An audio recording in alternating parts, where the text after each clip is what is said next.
morning, this is News. I'm Dennis Aseto. President William Ruto has maintained that he'll continue ensuring that even the wealthy pay their taxes.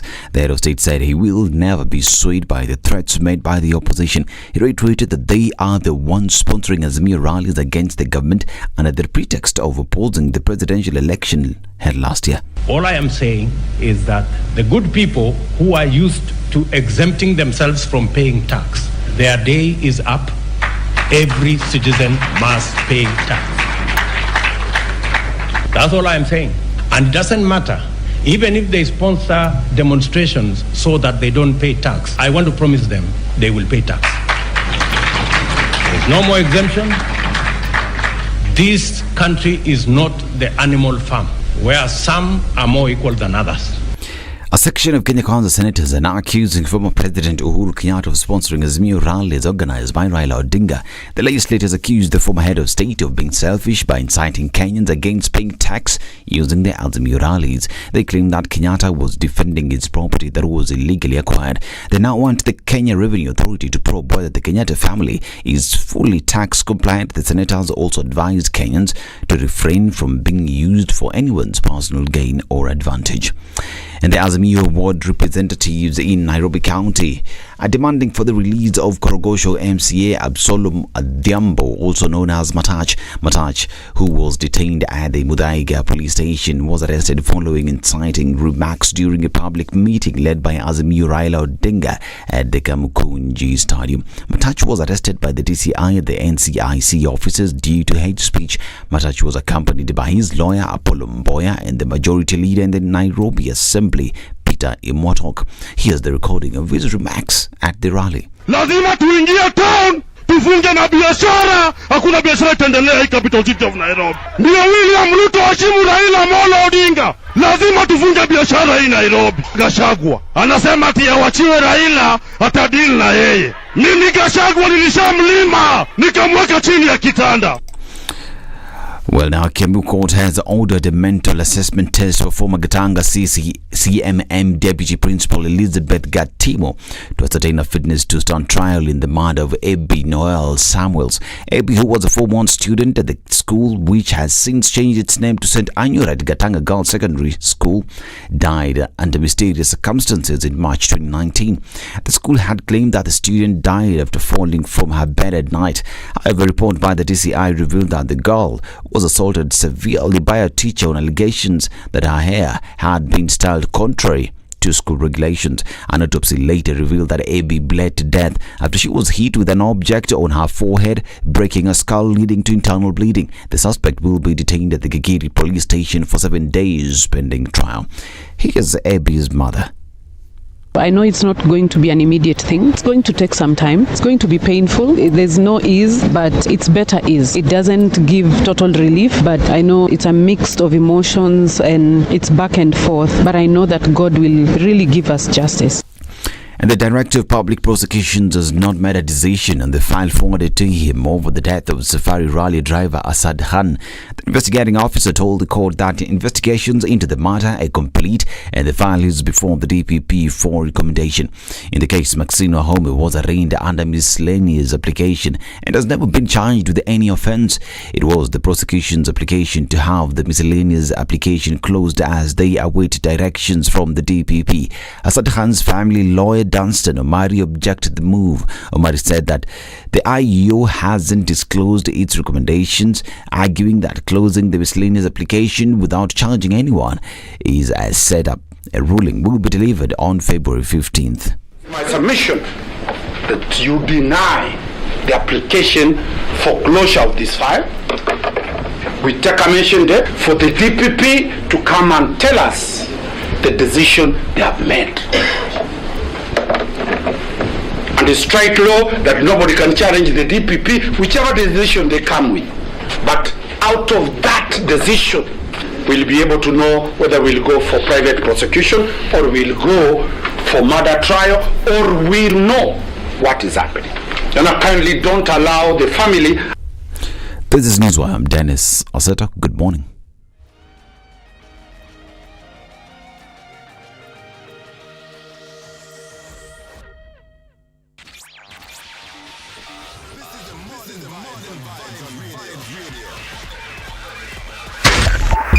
.5 Spice FM, Kisumu.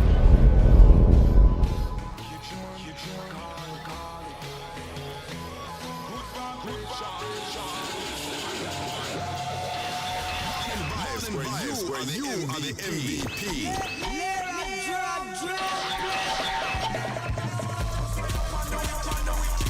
Rise and shine to vibes with the MVP every morning. Now for our feature presentation. Have a reggae morning on Vibes Radio.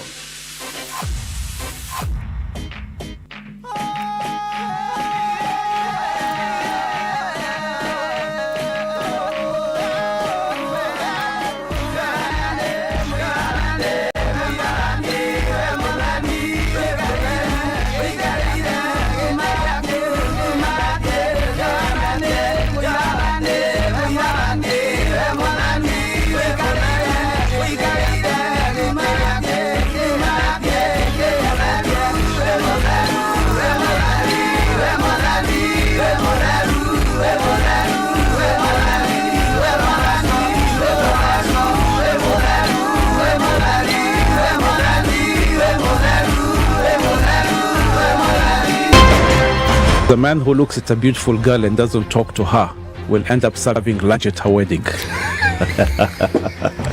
Aye, City, do like that. My father has killed a mouse. Will he fail to kill a man? Ameua panya. Small mammal, big mammal. Mtu atamshinda. I mean, I don't know. What are they How saying? are we comparison? I mean, you kill a mouse. What are they saying? What they're saying is, my father has killed a mouse. Will he fail to kill a man? Name, surprise. Someone's name. The name surprised you? No, the name is surprise. No, what am I saying? I'm from Nigeria, man. I met somebody called I Believe. So See? Your name is I Believe? Yes, my name is I Believe. But that's the short form. I said, excuse me? I said, yes, my name is I Believe. So what's the full name? I believe in the goodness of God. The Situation Room, Kenya's biggest conversation.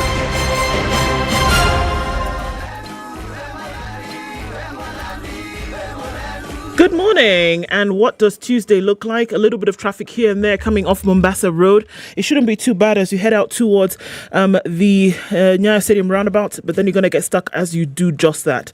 Coming off Gong Road, a little bit of traffic as well has started to build up this Tuesday, and we're seeing a little bit of it here and there on Jogo Road as well. Looks like it's going to be a busy day. Let's keep an eye on things and see how it opens up. SpiceFM KE on Twitter through Tuesday. Keep things moving this morning. Spice FM, Nakuru.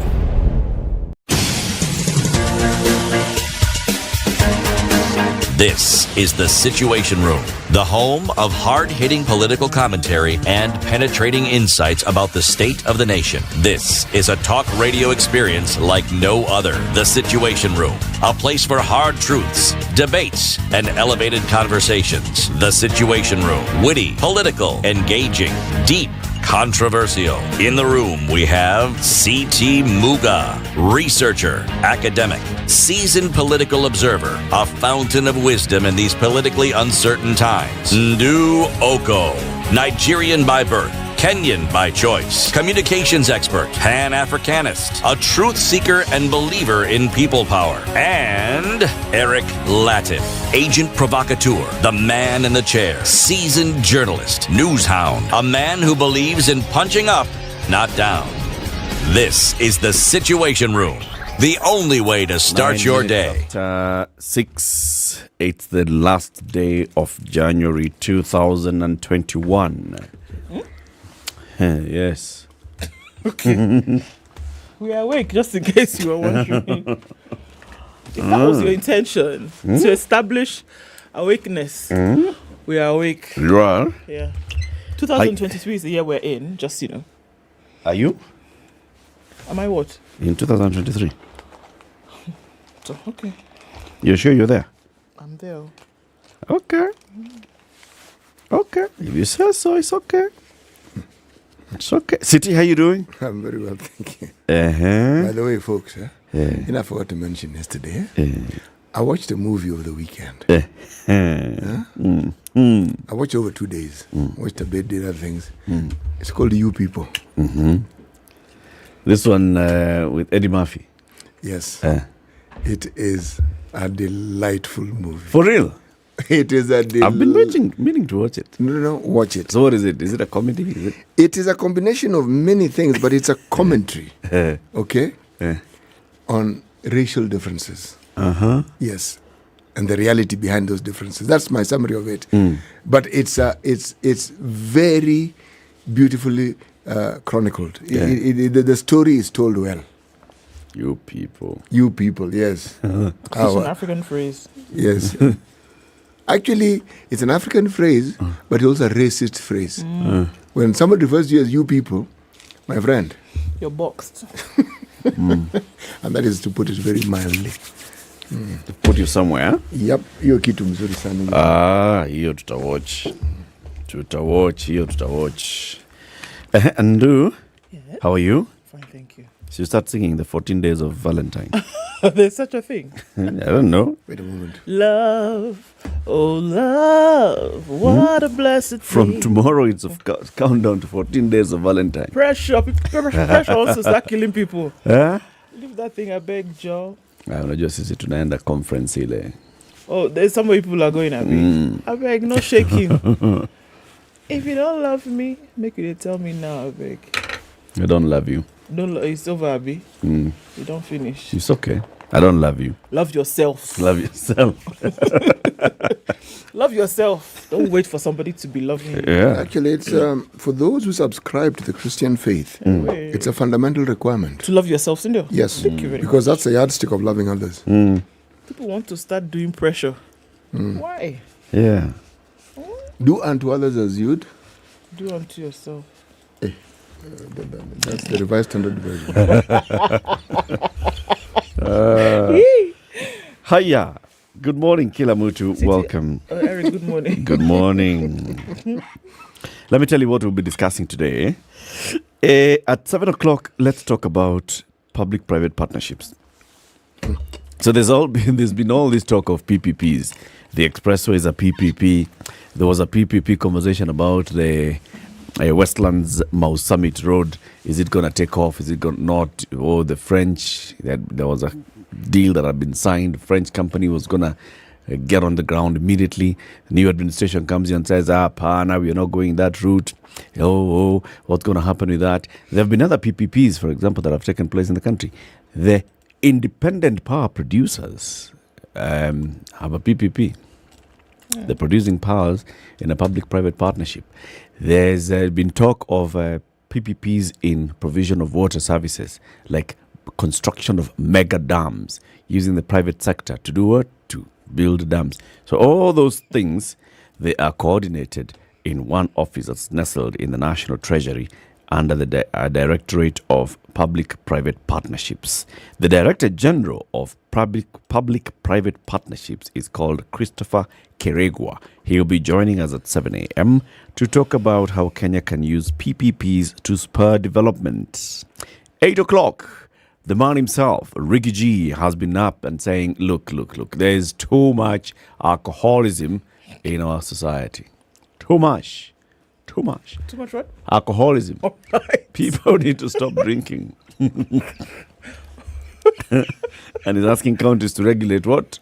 Bars. Yes. Say license, if you license restaurants, license one main nightclub, and then also regulate the number of bars that you license. Don't just willy-nilly like that. Now, the people who are affected are the people who are operators of pubs and restaurants. Okay? Now, the chairman of the Pubs, Entertainment and Restaurants Association of Kenya, PERAC, Michael Mudami, will be joining us at 8 a.m. to talk about their thoughts on Regiji's proposal of one bar per town. one bar per town. As per like now, if you have Nairobi like this. No, Nairobi's not a town. Nairobi's a city. Okay, also it's just the towns, eh? Those so are small. Mombasa, Kisumu, you go to some towns, my friend. You go to some towns in central Kenya, like let's say in Murang'a. It is bars and churches. And Nyamachoma. Kidogo sana. Very Even butcheries are few. You'll find 1 or 2 to butcheries with 17 bars. And boarding and lodging? Even those ones are reduced. Just at the behind the bar is where people sleep. Those ones are where they used to be at, it's a bar, boarding and lodging, because people are sitting here, they're eating nyama, then they go, nowadays it's a bar where people walk in, 5 minutes, they're out. High. That's what's happening. Some areas like Kiambu, those that are close to the metropolitan, is where you'll find, in Aka town, you'll find some hardware shop. You can see there's some economic development shops. It's a thing. Can we be honest? It's a big problem, isn't it? It's a big issue. Yeah. It's a big issue. Did it ever go away, really? Yep. There was a time it was a really, really, really big thing, because it was in the news almost on a daily basis. Yeah. And then it died down. It means we just weren't talking about it, but it didn't really go away. It didn't go away. It didn't go anywhere. So it's still a very, very big issue. So Perak will be coming to tell us about that at 9 o'clock. Yes. Why youth unemployment is on the rise in Kenya. We'll be having 2 guests joining us in the studio. One of them is called Deogratius Magero. He's a technical advisor, youth empowerment and employability at Plan International. And the other one is Vince Ayako, who's a resource mobilization and strategic partnerships manager at the Global Peace Foundation in Kenya. Those 2 gentlemen will be with us at 9 a.m. Your thing is not working. I can't. It has refused. It was okay. Then it started doing breakdance. So you can't even do weather. I can. You can do weather At some point. But now the thing is... At some point today, you'll be able to do weather. Even I can do weather. Okay. So we'll do weather with the city. Weather. And then we'll look at other things. Okay? So you'll tell us about COVID later on as we continue. 17 minutes after 6. We're live streaming the show, though. This is not your computer that live streams. It's the other one. It's Edna's. That one is working. Live stream is on. SpiceFM KE on YouTube and Facebook. Are you online? Because we'd like to know where you're tuned in from. Please let us know. Say hello. And we will acknowledge your presence shortly after we take a look at the weather. If Ndu's machine agrees to give her the weather forecast.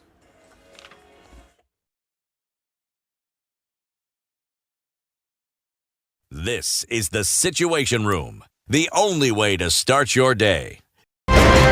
Congratulations. You've seen the hand of the Lord. Thank you very much.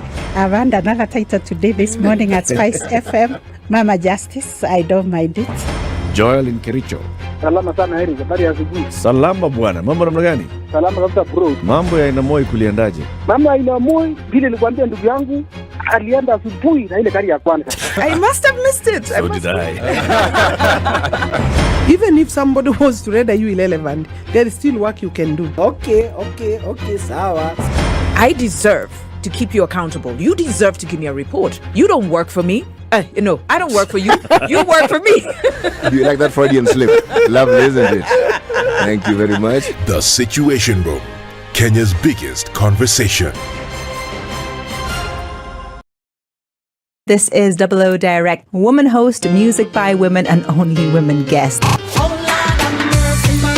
If COVID could mutate and evolve 6 times over the last 2 years, how many versions of yourself have emerged in the last 2 years?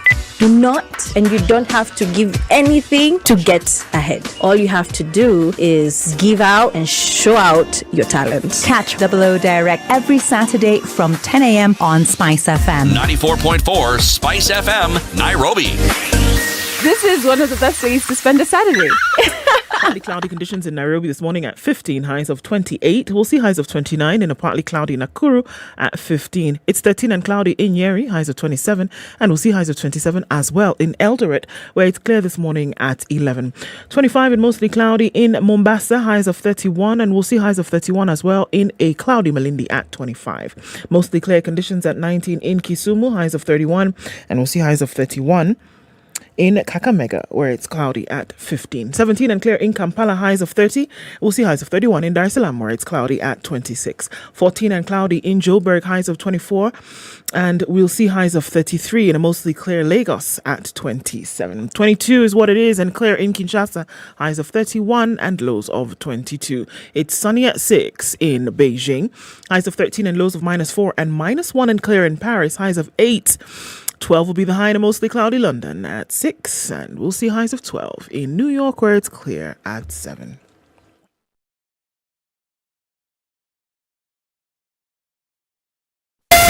Spice FM, Malindi. Mature, intelligent talk every morning. Spice up yourself.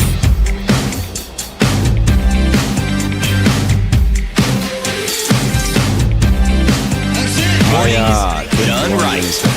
94.4. Who's online? It has done like that again. It Just has when decided it's not doing. I know you guys are online because I saw a couple of you here and there, but you know, the machine has decided that it does not want us to be great. It does not want us to see each other this morning. Stepping in line of our glory. Okay. But we can see you folks, and we know that you're there. Well, when it works, we'll do like that. At that time, we'll do At it. that point, we'll do it. City. Yes, please. Take us back to Windhoek. Windhoek. Mm-hmm. Right. You said the president of that country is called what? It's called Hage. H-A-G-E. I'm not sure it's a Hage or Hage. What do you want it to be? He's an African. Hage. Okay. Gen Gob. G-E-I-N-G-O-B. Hage? Gengob. Yes. Okay. That country has a motto. And the motto is unity, liberty, and justice. And the anthem, Namibia, the land of the brave. And the home of the free.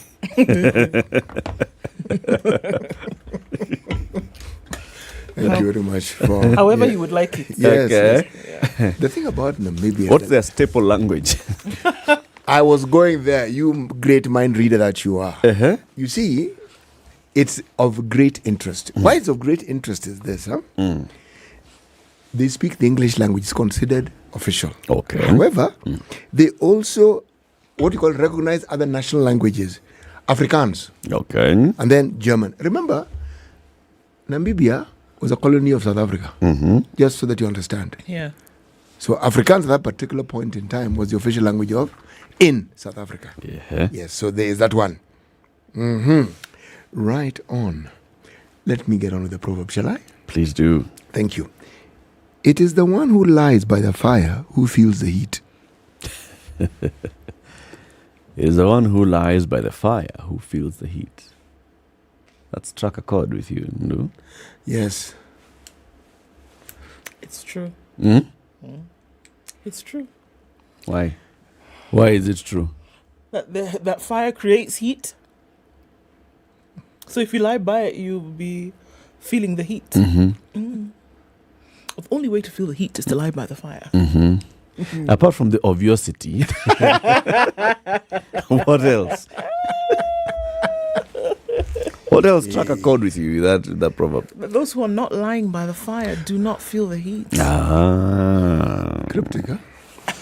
Right. It's like those who are lying in the open will feel the cold. Something like that. Those who are not lying by the fire will not.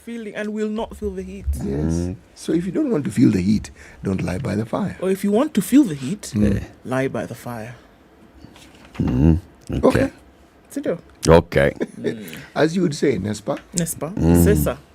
Sawa. Hiya, what's on the front page of the papers? Where? The things. I've not told you guys. Tell us. Kura is fixing airport road. Kura They have started digging Kenya Urban Roads Authority. You started off really well, fixing the road. Okay. Then you went into digging. They started Okay, not fixing. They're making the road. There was no road. It was just dust and stones for 1.2 kilometers. That road that you've been mentioning for the longest Which time. one is the airport road? Airport Road is the boundary road between Machakos County and Nairobi County. Okay? And it's the road that, of course, borders the fence of the airport. Has been seen as a security risk, blah, blah, blah, blah, blah, blah. So it crosses from Mombasa Road and goes all the way to, connects into... Inside there. Inside Machakos. Yesterday, we saw signs. What do they call them? It's Dalili. Then we saw the trucks. And things are happening. Do. It's been a lot. I would hasten to advise you, don't be too enthusiastic. You saw trucks. No, they've actually started. The work has actually started. What are they doing exactly? They're digging. I'll go today and take a picture and send to you. But why are you people being Debbie Downers? No, it's not that. Because I have seen these things that they call construction beginning, and then all county was on site. Contractor was on site. Whoa. Which county now? That road is in Machakos or Nairobi? It's in both. the middle, Actually, it was interesting because there was Nairobi County, there was Mavoko. Everybody was there doing things, looking busy. Some was smoking cigarettes. Let me just ask a simple question. Did you see Sakaja? Did you see Wavinya Ndeti? If you didn't see them, then nothing is happening. That road? They were represented by. I'll take pictures. I will believe the road was being fixed when they finished it. Not fixed. They said 3 months, not to end us straight. Now you see? Now I'm really concerned. Now I'm genuinely concerned. 3 months I'll be riding my bicycle with the Nini. So what are they going to do? All-weather road or tarmac? Tarmac. Lovely. That will be lovely. We wish you all the best. We join. I shall be giving you daily updates, reporting from ground over. Roger. This is the very road that they couldn't water adequately, isn't it? No. The watering one was when they were building the expressway. And it was a different contractor. Yeah, totally. This one. And it was a different agency. That was Kenha. Yes. This is Kura. Now this is Kura. I will hold my horses. Kura is much better. Kura does work much better. That's the urban roads. Kura is not like Kenha. Kura. Those ones are serious. I will be doing daily updates. Over. Back to you in studio, sir. Ruto goes after Uhuru is what the Standard tells us today. Does he? Apparently. And then they say there's hope for a bright future as grade 7s join schools. We saw the grade 7s come into school yesterday. It would be interesting to see. There's, quite some things going on. It's also on the front page of The Nation where there's a junior high confusion as grade 7 learners open. 1, teachers yet to deploy tutors, that we know. But authorities have promised by when? Next week. There will be teachers. So, next week there'll be teachers. Yes. Right now there are none. So I don't know what you people will be doing from Monday to Friday. But it's okay. You are here. Familiarize yourself with your surroundings. Look at sit back, relax. Don't pay attention to the primary school students because you're not among them. All the pilot tells you is there. Sit back, relax. Teachers will come next week. Familiarize yourself with the surroundings.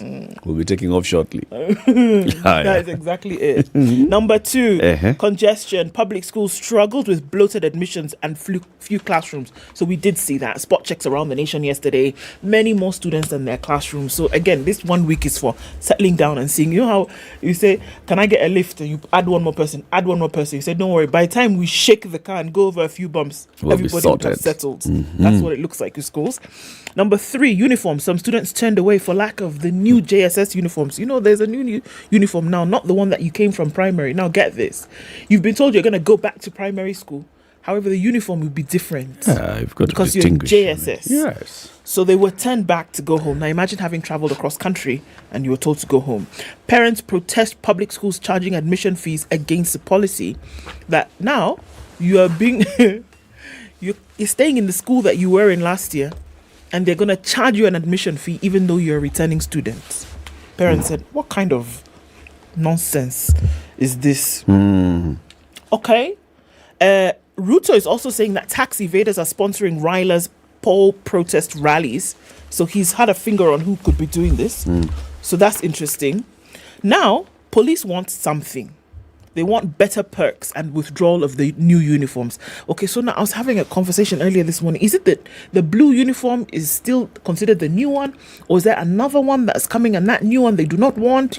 Many things. Anyway, it's a headline today and we'll look at that. Okay. And the scandal hit Liwatoni Fish Factory set for restart after a 1-year lull. That's what's on the back page of The Nation. Let me tell you what's on the front page of the Business Daily. So there's a bank called Mayfair Bank, okay? The Mayfair Bank was founded by a group of enterprising Kenyans, among them Peter Kenneth, lawyer Ambrose Rocher, city tycoon Amos Geshoki. In April 2020, they sold 51% stake of that bank to Egypt's Commercial International Bank, CIB. They pocketed 4.4 billion shillings. Nice. Now, CIB has come back calling, and they want the remaining stake in the bank, 49%. The gentlemen and I assume some ladies are going to get 4.98 billion shillings from that. So there are 31 investors who are going to get about 5 billion shillings for the sale of Mayfair Bank. Yeah, some loose change. Okay? That's a headline. Second headline here is on legislation. PSS face fines as awards against state hit 150 billion shillings. So yeah, all those things that happen. Attorney General Justin Muturi says he's considering recommending new laws to have reckless government accounting officers shoulder the cost of unlawful decisions, coming after state ministries, departments and agencies revealed that awards against contract breaches, unlawful dismissals, human rights violations and other legal disputes are increasingly becoming a major driver of pending bills. So the Attorney General is saying now, by the way, you are the one who signed. You're the one who will pay. The other small headlines, the CBK has posed rate increases on the back of easing inflation. Corporate bonds trade rallies on increased supply, and counties are still struggling to collect own revenues. City, what's on the Star? Ruto goes for Moi Kenyatta over tax. Hiya. President claims tax cheats are funding Azimio rallies. Opposition denies reports. This is interesting. At the top, right-hand corner, in green, living the fullest. Eva Odongo, how Instagram and TikTok helped me battle cancer. Okay. Now, there's some daunting news further down. This one, I'll skip it. Okay. Yes. The East African. The headline, has the Pope arrived? The Pope. He's going to South Sudan and DR Congo from today. Yes. Yeah. That was a story yesterday and it's still the same today. It's the same one? Yeah, so I'm not going to look into that one. Okay. I'm looking at the more the merrier, says Miano, as EACE vets Somalia's bid to join the bloc. Somalia want to join the East African community. Yes. So the more the merrier. This Kenya's cabinet secretary for East African community, arid and semi-arid lands and regional development. God, this is a lot of things. Yes. She's in charge of this entire region. Yes, exactly. She's the president. She's a president. Of arid and semi-arid. The entire East Africa community, and then you come into the country, you go into arid and semi-arid areas, and which is 80% of the country. And then regional development. And regional development. The whole country. So you're the Prime Minister. 27 minutes to 7. Let's take a break. Take a look at the way. Is your machine working? Yes. Okay. This is the Situation Room, the only way to start your day. Thank you very much, Eric, and it's good to be at the Situation Room.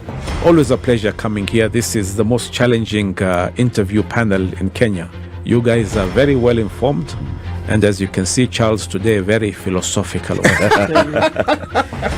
To be poor in this country is the greatest sin you can commit, not just from a legal perspective, but from life generally. It is very, very skewed. We've just heard on the floor of Parliament, just most recently, a leader within the ODM saying that Sisi ni ng'ombe is a baba. Which means that you are willing to be milked dry. You cannot force me to believe. I'll give way. If it's a land that I'm told to return to you, I will. Okay? Because the court has said so. But I'll continue saying, watu wamenirusha. That's all that I'm doing. The Situation Room, Kenya's biggest conversation. All right, so we're seeing some traffic building up in different parts of Nairobi. We are seeing on the Thika Superhighway coming in through the Pangani underpass and also going out from Kiambu Road. That's also starting to build up. Limuru Road is also looking pretty busy. We're seeing some of that also coming out of Westlands. James Gishuru will pack up quite some as we go towards 7 o'clock. Coming off Mombasa Road doesn't look too bad. We're also looking at traffic then coming through towards the Nyeri Stadium roundabout. Coming off of Outer Ring, not too bad for now. We'll see that pick up later on. SpiceFM KE on Twitter, talk to us there. Let's keep things moving this Tuesday.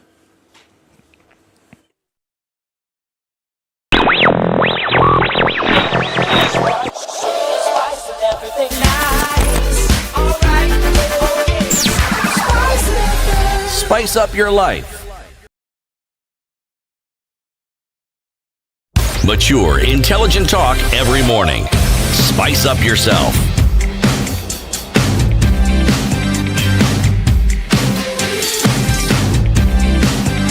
Mornings done right. All right, 24 minutes to 7. Pick that headline. So Okay. Ruto is going against who? Tax evaders are sponsoring Raila's poll protest rallies, is what the president has said. Okay. President William Ruto yesterday claimed opposition protest rallies are being financed by people he didn't name, but who he said were keen on evading payment of taxes. So that's why they're pushing this agenda, saying we will not pay tax because the people who are funding this thing are not paying tax. He says there are no more exemptions. This country is not an animal farm where some are more equal than others. He said, and he told Azimio leader Raila Odinga to try a different strategy. He said, look, try something else, okay? We will ask you to please try something else. And he says, even if they sponsor demonstrations so that they don't pay tax, I want to promise them that they will pay tax. Don't know who these people are, but okay. There are no more exemptions. This country is not an animal farm where some are more equal than others. We are going to have a society where every citizen carries their fair share of our tax burden. I am not talking about additional taxes, but taxes that have been agreed upon by Parliament and signed into law. So now, what is the issue? Okay, City, it's the same headline in the Star. It's also in the Standard. This headline is very interesting. Okay. Because it's no exemptions for petitioners. For petitioners, rather, want law amended to compel Kenyatta Mois to pay estate duty levy. That's one headline. Ruto goes for Moi Kenyatta families in a new war over tax. Okay? President William Ruto's administration is going flat out for taxes from the families of his predecessors, Uhuru Kenyatta and Daniel Moi, in what is likely to be a trigger of fresh political war. Hours after his allies directly accused Uhuru of sponsoring anti-government meetings to avoid taxation pressure, Ruto pledged to avoid he would not relent. I'm at odds here. I first of all need to understand this estate duty levy, okay? How is it paid, apart from just the land rates that people pay? Okay. What is it? And also, if it is true that everyone should pay it, and the individuals, not just members of the Moi or Kenyatta family, have not paid, then they should pay. Everybody who owes that money should pay. Now, I'm looking at this article. I do not see how this headline actually fits in. It's highlighted that these families seem to have been pointed out. But if it is a tax, is it a tax for only this family to pay, or is it a tax for every Kenyan who actually owns whatever we may call an estate? So I am at odds. So there are two different discussions here. There's that, and then there's the issue of the rallies and the issue of the taxes.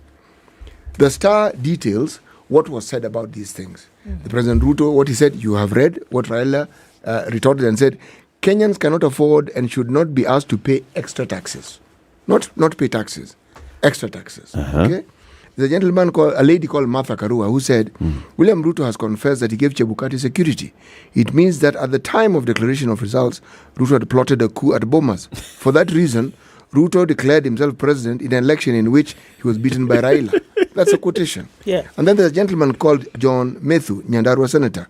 There are people who are still having hangovers of a presidency that is long gone, and they have resorted to these very awkward antiques of sponsoring public rallies and demonstrations. Then there's Kalonzo Musyoka, gave to Caesar what is Caesar's. However, meaning after giving Caesar, Kenyans want integrity in the use of taxes. So I am saying that the conversation about taxes, the conversation about rallies are being lumped together. They are not the same thing in my mind. In this way, if taxes are to be paid, then they must be paid. It's not complicated. But it can't be that only certain people pay it. Unless someone clarifies for me that you are segregated by virtue of the nature of what you own. For instance, if there's a pen tax or there's a black pen tax. Yes. Tax.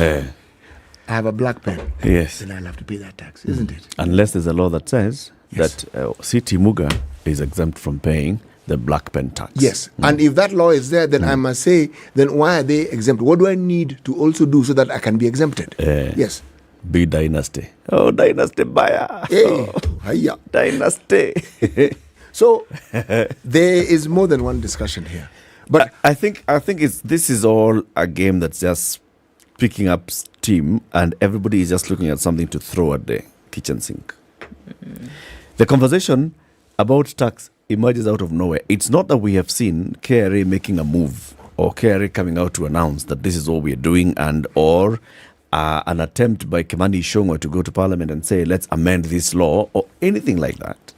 It just comes out of nowhere. There are people who do not want to pay tax, and they are now sponsoring rallies, and they should pay tax. I mean, okay. So if they were not paying tax last week and last month, what difference? What is it? Now? What is it that has made them now start sponsoring rallies this month? So that they will not pay tax this month. Did you go and ask them to pay tax? What has changed?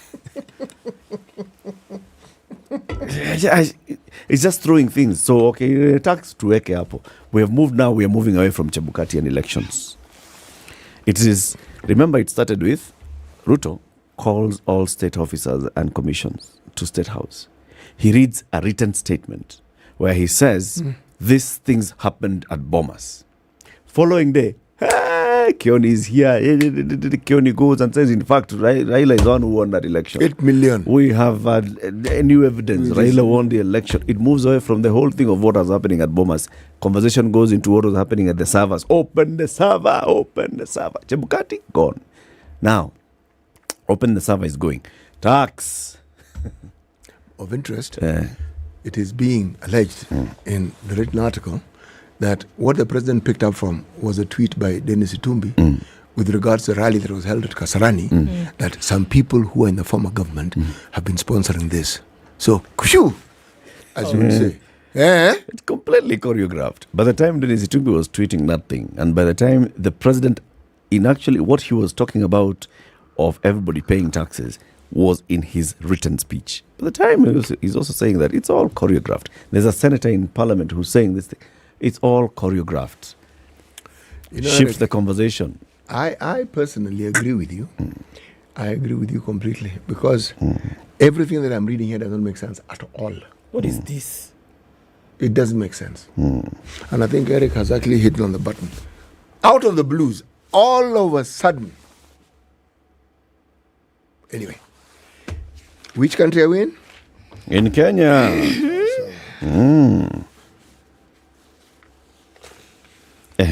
Okay, so that's the one you were saying. That was it. But tell us the school one. Okay, tell us the school one. Grade 7s reported to school yesterday. This is the first cohort of junior secondary school students, right? They're the ones who kick off this thing.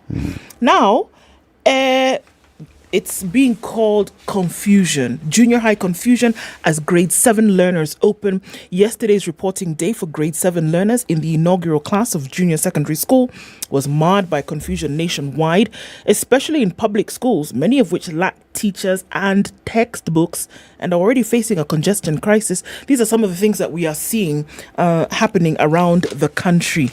So they reported, but it was marred by confusion is what we are being told. They range from new teachers who were yet to report to their workstations. They've not been appointed by the TSC in terms of where to go. Congestion in classrooms. So many more students in classrooms that ought to be, because, primary schools are taking them on. Slow distribution of textbooks, if any, uniform distribution, or rather uniform unavailability, and failure to find hosting schools for institutions that had not been cleared to teach junior secondary school. So remember, that was what was going to happen. Have you not been cleared? The students then from your school who were supposed to be going to JSS, they needed to find a school in close proximity to yourselves. So, in some schools, a wooden desk that accommodates 4 students now has 6. Other schools that have been forced to turn away applications from students in schools that have not been cleared to teach junior secondary. The problem was made worse by the fact that many parents who could not afford high fees in private schools chose to transfer their children to government-sponsored institutions where the state is paying $15,000 per student at JSS. Yeah. So it was crazy. I mean, think about it. JSS and it's charging this, and you say, wait a minute, I can go here, 15,000 shillings. The government is paying for me. Several things you have to consider, by the way. Everybody packed. Always remember that the majority of secondary schools in Kenya are public. The private sector is not a big player in the secondary school space. It's huge in the primary school space. Okay? That's why you see always private schools complaining about the admission into secondary school and them saying, this whole quota system is actually disenfranchising students who've come from private schools. So you may find that very many parents who at this stage are looking at, all right, how do I prepare for that transition into senior secondary early enough? So move your child from private primary, private JSS, go to public JSS. Does that not show you why there's a congestion problem now? There's a big issue. Big one. And then it spills over to so many other things as well. Availability of uniforms, desks in classrooms that used to accommodate 4 are now accommodating 6. The sheer number in classrooms has doubled. And so there you have one teacher now is going to easily be teaching 60 students. Now, that is if you find the teacher, because TSC is yet to do what? Appoint teachers and deploy them around the country. However, TSC has said it's okay. Next week, you have teachers. You will have textbooks. You will have everything that you need. Now, this was another problem. Parents who have just cleared primary school, sometimes reporting to the same school, are being asked to do what? Pay admission fees. And they're like, wait a minute. We just left here finishing primary school. We're in the same school. And you're asking us to pay admission fees? They said yes, because now you're getting into a different... So please pay admission fees for junior secondary. And it's being charged between 3,000 and 5,000 shillings for the admission. Parents said they're not boarding. Literally. Was there public participation about this? So they said. There was? So they said. Yeah, see, that's why The WP was everywhere. Working party on blah, blah, President's blah. working party on education No, and that's not public participation. No, the working party said they actually fact-finding saw it. is not public participation. No, it's not. Asking you, what do you think? No, it isn't. I'm referring to... You're referring to what? Specifically, that admission fee matter. If you are going to charge... We were told about the curriculum and the changes, and there's been a lot of discussion about it. Yes, the public has participated. But the details of this particular system, when it comes to the children moving from one grade to yet another, and this payment, was that also included? This payment is an issue. It's an issue, man. Yes. Is it coming from the ministry, or is it some school heads? It's coming from school heads. So some school heads were saying, well... Yes, we know you just left us in November. However, now you're entering into JSS. To enter this classroom, you pay admission. There's something very strange. and this one must admitting you in the same school. School, yes. You already have an admission number in that school. Well, there's something I found in the days when I was a teacher. Something very strange in certain government schools. If a school was popular enough, I had occasion to come across... There was one head teacher who was my friend, so I knew him. He had one class. Yes, students would be admitted. But that was not preferential treatment. Meaning, The others will go through the normal rigmarole of ensuring that you score some really ridiculously high points before you get there. But there was one particular class, which was the Njo Tuongee class. A parent who wanted the child to get in, and the child didn't quite. The day they sat for the exam, it rained. That sort of thing. And they had a flu. And then the things they actually read that's the things they didn't bring in the exam. That sort of thing. Yeah. So, head teachers contribute to this rot that we see and we keep talking about with regards to what is considered to be the malpractices in exams. How do you just figure it in your head that there is this need for you to make money? How? Huh? If someone doesn't want to teach, go and do something else, okay? Go sell land, okay? Or go and sell other people's plots. Do something else. But don't teach. Don't get in that profession, because beyond it being a business, the responsibility that goes with it is far too massive and far too far-reaching for it to be treated in a cavalier manner. Yeah, just... Come on. Huh? I mean... It means a lot. It means a lot for very many people. Now that we're talking about spending, this financial year is the 2022-2023 financial year, right? In this financial year, the budget that was presented by Ukur Yatani, the former CS for the National Treasury, was how much? Was Kedo 3.3 trillion shillings. Yes. Yeah. Okay? That's how much the government had said we were going to spend 3.3 trillion shillings. And we made a whole lot of noise here and asked, 3.3 trillion, surely? Now economy. And the government said we will do it. Ruto comes in and says, these guys are jokers. These guys are jokers. I can count back this budget by 300 billion shillings and we will survive. We will not die. In fact, I am ordering the National Treasury find ways of just slashing 300 billion shillings from this budget. Well, the supplementary budget hasn't been taken to Parliament, but the President says, and all those in government say, we have already actually reduced our spending by 300 billion shillings. Okay? We have. So the Kenya Kwanza administration believes that the country can run on a budget of 3 trillion shillings. But its proposal for the next financial year is 3.6 trillion shillings. But we can run. We can run on 3 trillion. But 3.6 trillion because, Eric, that 3.6 trillion isn't the ceiling. This is going to increase. Of course. So now, yesterday, Opiyo Wandayi, the minority leader in the National Assembly, speaking at this meeting where the president also addressed them yesterday, he said, surely we can't be spending so much money. We need to cut that thing of a suit size coat. What do they say? Cut the cloth? Cut your coat according to your cloth. There. Opiyo Wandayi used those words. Cloth, coat. Cloth. Just wear the damn suit. The president stood up and said, I agree. We must cut our coat according to our size. I agree. No mention of the cloth here. Size of what? It's your body. Where do you think the suit is going to fit in? No,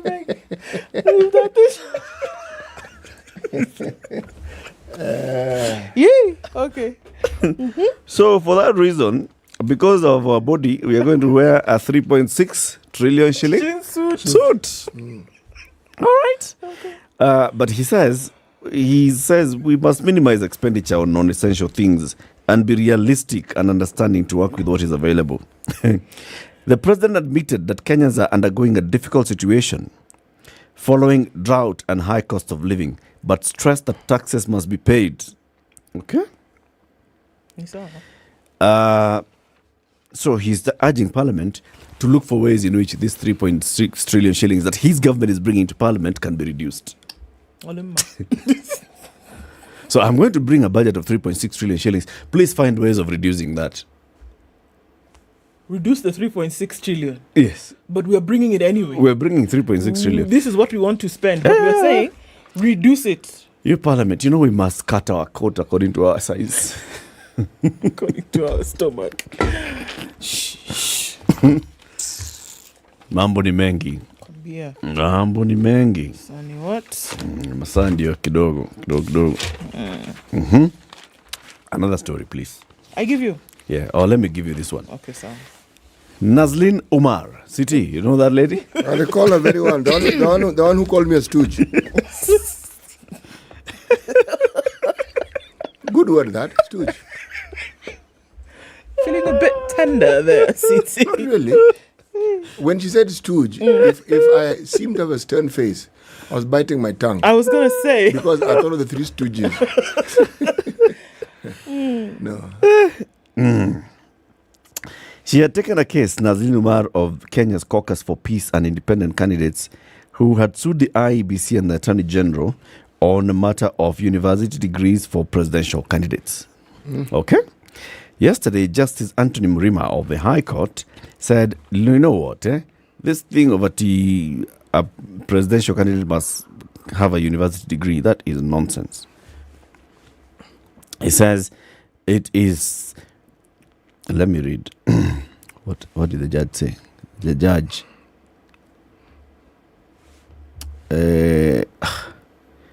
Well, basically, the court said somebody who wants to be an MCA, an MP, or a president does not need to have a university degree. He ruled that CCs and ministers, those ones, because they're appointed politically, those ones can also participate in political discourse, but civil servants cannot. Okay? Yeah. So you don't need a degree. But then what else do you need? Remember, we've had this discussion. And in our discussion, we said, look, you need to have an equivalent. Something that would be instead of. Because just saying someone must have a degree, surely the judge has a point. That is, a degree doesn't qualify you to be a leader.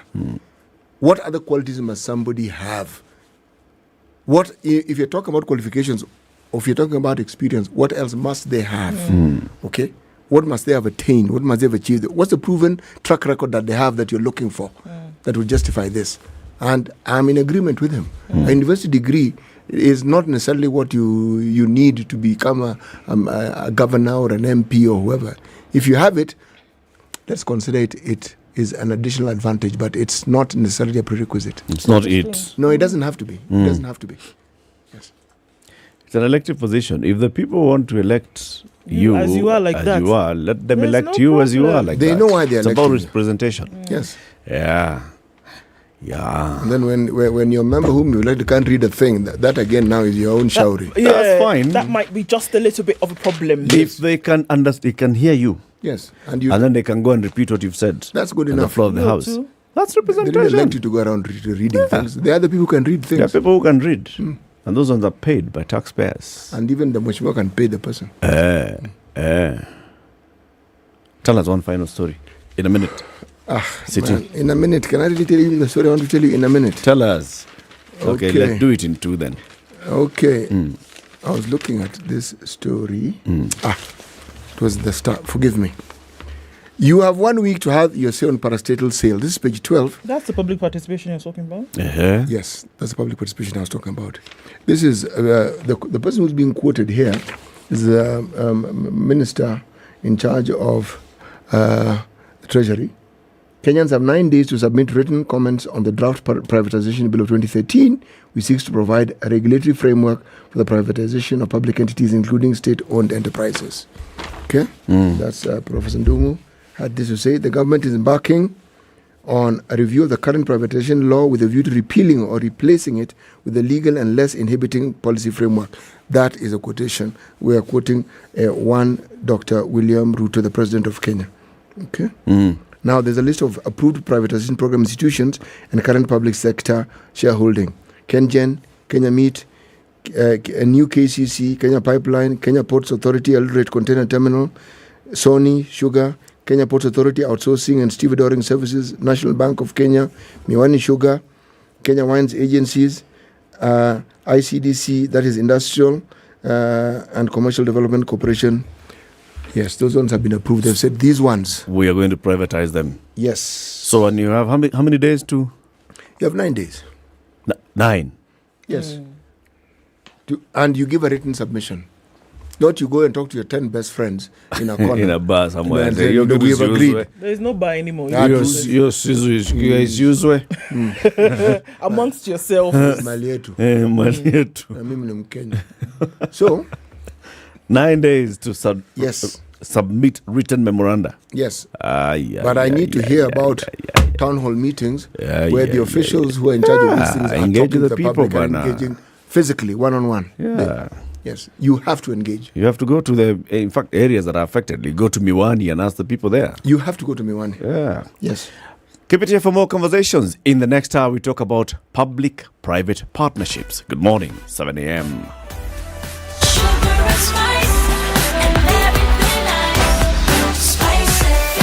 Spice up your life.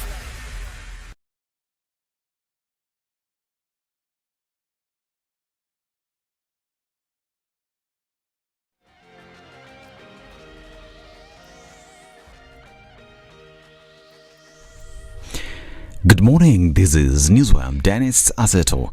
President William Ruto has maintained that he'll continue ensuring that even the wealthy pay their taxes. The head of state said he will never be swayed by the threats made by the opposition. He reiterated that they are the ones sponsoring Azimio rallies against the government under the pretext of opposing the presidential elections held last year. All I am saying is that the good people who are used to exempting themselves from paying tax, their day is up. Every citizen must pay tax. That's all I'm saying. And it doesn't matter. Even if they sponsor demonstrations so that they don't pay tax, I want to promise them they will pay tax. There's no more exemption. This country is not the animal farm, where some are more equal than others. These, as a section of Kenya Kwanza senators, are now accusing former President Uhuru Kenyatta of sponsoring Azimio rallies organized by Raila Odinga. The legislators accused the former head of state of being selfish by inciting Kenyans against paying tax using the Azimio rallies. We have very credible information that the person who is sponsoring the ongoing mandamanos is President Uhuru Kenyatta, the former President of the Republic of Kenya, for reasons that we are unearthing one by one and slowly by slowly. Paying taxes is a national duty. It is the national duty of every Kenyan, including myself, to pay taxes. And anybody that incites the public not to pay taxes is not a nationalist. They claim that Kenyatta was defending his property that was illegally acquired. They now want the Kenya Revenue Authority to probe whether the Kenyatta family is fully tax compliant. The senators also advise Kenyans to refrain from being used for anyone's personal gain or advantage.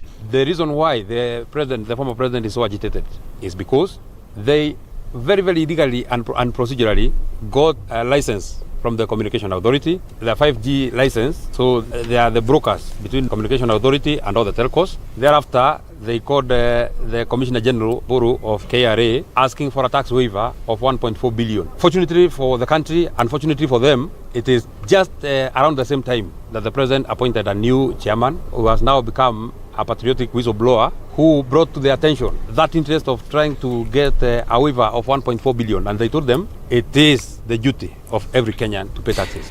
Now, Azimio ward representatives in Nairobi County are demanding the release of Korokosho MCA Absalom Odhiambo, also known as Matach. Matach, who was detained by the police, was arrested following inciting remarks during a public meeting led by Azimio Raila Odinga.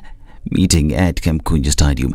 Matach was arrested by the DCI at the NCIC offices due to hate speech. Matach was accompanied by his lawyer Apollo Mboya and the majority leader in the Nairobi Assembly, Peter Imotok. Now, Kiambu Court has ordered a mental assessment test for the former Gatanga CMM Deputy Principal Elizabeth Gatimu to ascertain her fitness to stand trial in the murder of Abby Noel Samuels. Abby, who was a 4-month student at the school, which has since changed its name to St. Anura at Gatanga Girls Secondary, died under mysterious circumstances in March 2019. The school had claimed that the student died after falling from her bed at night. However, a report by the DCI revealed that the girl was assaulted severely by a teacher on allegations that her hair had been styled contrary to school regulations. An autopsy later revealed that Abby bled to death after she was hit with an object on her forehead, breaking her skull, leading to internal bleeding. The suspect will be detained at the Gigiri police station for 7 days pending trial. Here's Abby's mother. I know it's not going to be an immediate thing. It's going to take some time. It's going to be painful. There's no ease, but it's better ease. It doesn't give total relief, but I know it's a mix of emotions and it's back and forth. But I know that God will really give us justice. And the Director of Public Prosecution has not made a decision on the file forwarded to him over the death of Safari rally driver Asad Khan. The investigating officer told the court that investigations into the matter are complete and the file is before the DPP for recommendation. In the case, Maxine Wahome was arraigned under a miscellaneous application and has never been charged with any offence. It was the prosecution's application to have the miscellaneous application closed as they await directions from the DPP. Asad Khan's family lawyer Dunstan Omari objected the move. My submission that you deny the application for closure of this file. We take a mission there for the DPP to come and tell us the decision they have made. And it's straight law that nobody can challenge the DPP, whichever decision they come with. But out of that decision, we'll be able to know whether we'll go for private prosecution or we'll go for murder trial or we'll know what is happening. This is Newswire. I'm Dennis Asseto. Good morning.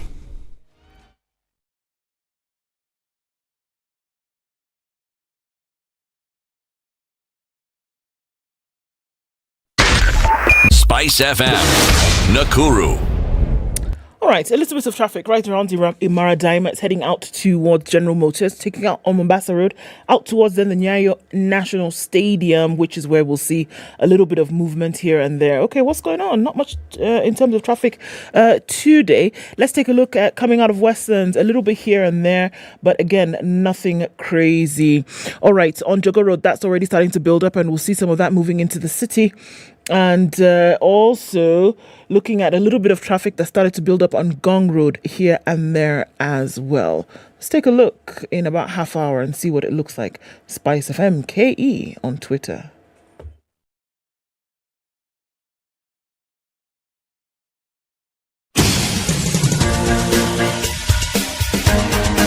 This is the Situation Room, the home of hard-hitting political commentary and penetrating insights about the state of the nation. This is a talk radio experience like no other. The Situation Room, a place for hard truths, debates, and elevated conversations. The Situation Room, witty, political, engaging, deep, controversial. In the room, we have C.T. Muga, researcher, academic, seasoned political observer, a fountain of wisdom in these politically uncertain times. Ndu Oko, Nigerian by birth, Kenyan by choice, communications expert, Pan-Africanist, a truth seeker and believer in people power, and Eric Latif, agent provocateur, the man in the chair, seasoned journalist, news hound, a man who believes in punching up, not down.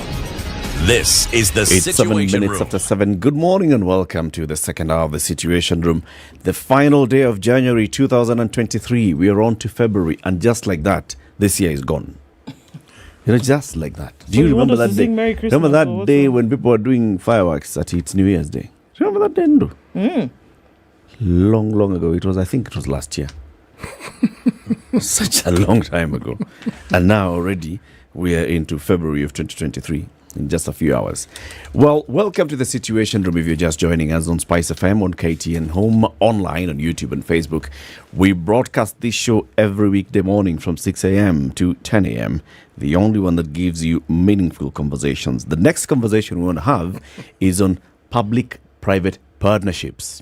So the president recently talked about PPPs. Said, see this Galana Kulalu thing that has been start, stop.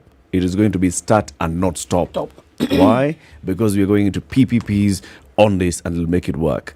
You see this water provision thing that we've been talking about. Oh, water, we don't have water. It takes forever.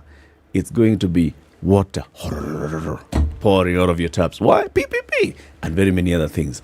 Roads, infrastructure, very many things we're going to do on PPP. Now, the Director General of the Directorate of Public-Private Partnerships at the National Treasury and Economic Planning is Christopher Kiregwa. He is our guest. How we welcome him is the way we welcome our guests. He is going to hear the day's proverb. Okay. We're still in the country of Namibia, whose capital is we know which. You know, I'm going to pronounce it once a day. I'm not going to repeat it again. Whose capital is a drink? It's a drink, yes. Yes. It's a bottled drink. Yes. Frothy bottled drink. It is the one who lies by the fire who feels the heat. That's today's proverb. It's the one who lies by the fire who feels the heat. And Ndu, your translation was the one who doesn't. The one who doesn't lie by the fire will not feel the heat. Who does not feel the heat. Okay. Chris Kirego, good morning. Good morning. Welcome to the hot seat of Kenya's biggest conversation. Thank you. Good to have you here. You're sitting on the fire, so you should feel the heat. It is hot. That proverb, though, what's your direct interpretation of it? It's the one who sits by the fire who feels the heat. I'll say it's the one with the role to make a difference is the one that has the big responsibility. So certainly with the role of PPP and the requirements, and especially with the fiscal challenges of the country, I am sitting on the heat. To whom much is given. Much is expected. Much will also be expected. You've been in this role for what now, 2 years? 2 years. 2 years. And this was your first foray into public service. Indeed. How has that transition been? It's been an exciting one, a very exciting one. We've been able to make quite a number of achievements in the PPPs arena. Kenya in 2021, December, changed the PPP regulatory framework. We put in a new law. The new law in Kenya actually is a very different, it makes it much more friendly to investors to be able to participate in the PPP area. Kenya is one of the few countries globally with timelines on the public sector on delivery of projects under PPP. Yeah, so that was a big transformation. We also enhanced the processes within government. We had about 13 approval processes. We streamlined that to about 3 without compromising on governance to be able to fast track the implementation of PPPs. Another element we were able to achieve on the law was also in terms of scaling up local content. Scaling up the local content in public infrastructure will enable Kenyan companies to be able to do projects in other markets and other jurisdictions, and also boost production within the country. Chris, let's just do some definitions here, just so we're all on the same page. When you say PPPs, what exactly do we mean? So PPPs are public infrastructure that are required to be delivered through the private sector. Now, why will the private sector come in and do public infrastructure? The reason being is, first, number one, the private companies are doing this to make money. It's not charity or CSR. Yeah, they're doing this to make money. So for us in the public service is to ensure that the services which are being delivered at an affordable price, so the users can be able to afford using that infrastructure. And also we tame the private sector to ensure that they do not maximize profits and make it very unaffordable for users to use infrastructure. We've seen a big challenge, for example, in the power sector, where our power bills are extremely high. And that's because some of the contracts which are negotiated are not in favor of what do you call this? They're well, there's got a lot of fat into it. So it becomes very costly to the users. So there are two people that actually bear the cost. It's either the users or the government. Yep. So for us, our key role is to ensure that we deliver infrastructure at affordable price, and also we get quality from the from the private sector. So the role of PPPs is to deliver sustainable infrastructure to the public, leveraging on the private sector. The private sector. So who owns the infrastructure? So there are different PPP frameworks. So you've got a framework, for example, on a BOT where the private sector owns the infrastructure for a concession period. In the law in Kenya, the maximum period that the private sector can own that concession is 30 years. But what we do look at is we look at the returns on a project. So we ensure that if the returns are extremely high, the concession will be much shorter. Yeah. If our role is to ensure that the returns to the investor are actually they're making an acceptable rate of return that are able to deliver the infrastructure and also reduce the cost to the users. How are you able? Because one of the things that you said, look, the private sector is in this business to make money. The public, the government, is in this business to make life a little bit easier for Kenyans. So how do you get that spot whereby these two things balance, whereby folks can still make the money that they need to make? In a lot of cases, the private sector is still made up of Kenyan citizens. But at the same time, so we're saying here, affordable housing and things like this is necessary for Kenyans. So how then are you able to get that divide, that balance then, where folks can make money and at the same time Kenyans can get what they need? It's an art, I'll say this. First, number one, it goes down to the numbers. So we actually, for every project that we get involved in, we go and look at the details provided by the investors and actually break it down completely into pieces. The key components that you look at is one, the EPC cost, which is the cost to develop the project. That is a baseline. So if the EPC cost is completely out, let's say there's a lot of fat into it, it becomes unaffordable. So it's to ensure that the cost that's provided actually makes sense. So we do a lot of analysis to look at that. The second element is also the financing cost. Yeah. A big component on PPPs is actually financing, because most private sector players that participate in PPPs actually go out there to get loans. So we ensure that the loan rates that are provided, the investors get, and we also try and facilitate to ensure that they get the least amount of financing cost. The third element is also on the tenure. The shorter tenure of a project, the more expensive your repayment is. It's, for example, like a mortgage. If you've got a mortgage for 5 years compared to a mortgage of 25 years, your repayment on a 5-year mortgage will be very expensive. So we ensure that also the installments. The installments, absolutely. Because the installments is what determines what the users actually do pay to use that infrastructure. So what we do is we ensure that the investor is able to leverage based on the partnership with government to access longer tenure financing, so that the users, for example, if you're looking at, let's say, for example, like a toll road, the user is able to pay an affordable rate much cheaper because of the extended tenure of financing. So there's quite a bit of work that we have to do to ensure that we deliver cost-effective infrastructure to the people. Who does the negotiations? So the negotiations are done between the Treasury and the Contracting Authority, as per the law, the PPP Act of 2021. So we support the Contracting Authority to deliver the most cost-effective infrastructure. In terms of, we also leverage on expertise, private sector expertise. So we work also with private sector law firms and also private sector banks, to ensure that the cost that's being put forward for government is actually well balanced. So how can Kenya use these PPPs to spur development? We're talking about so many, development, it goes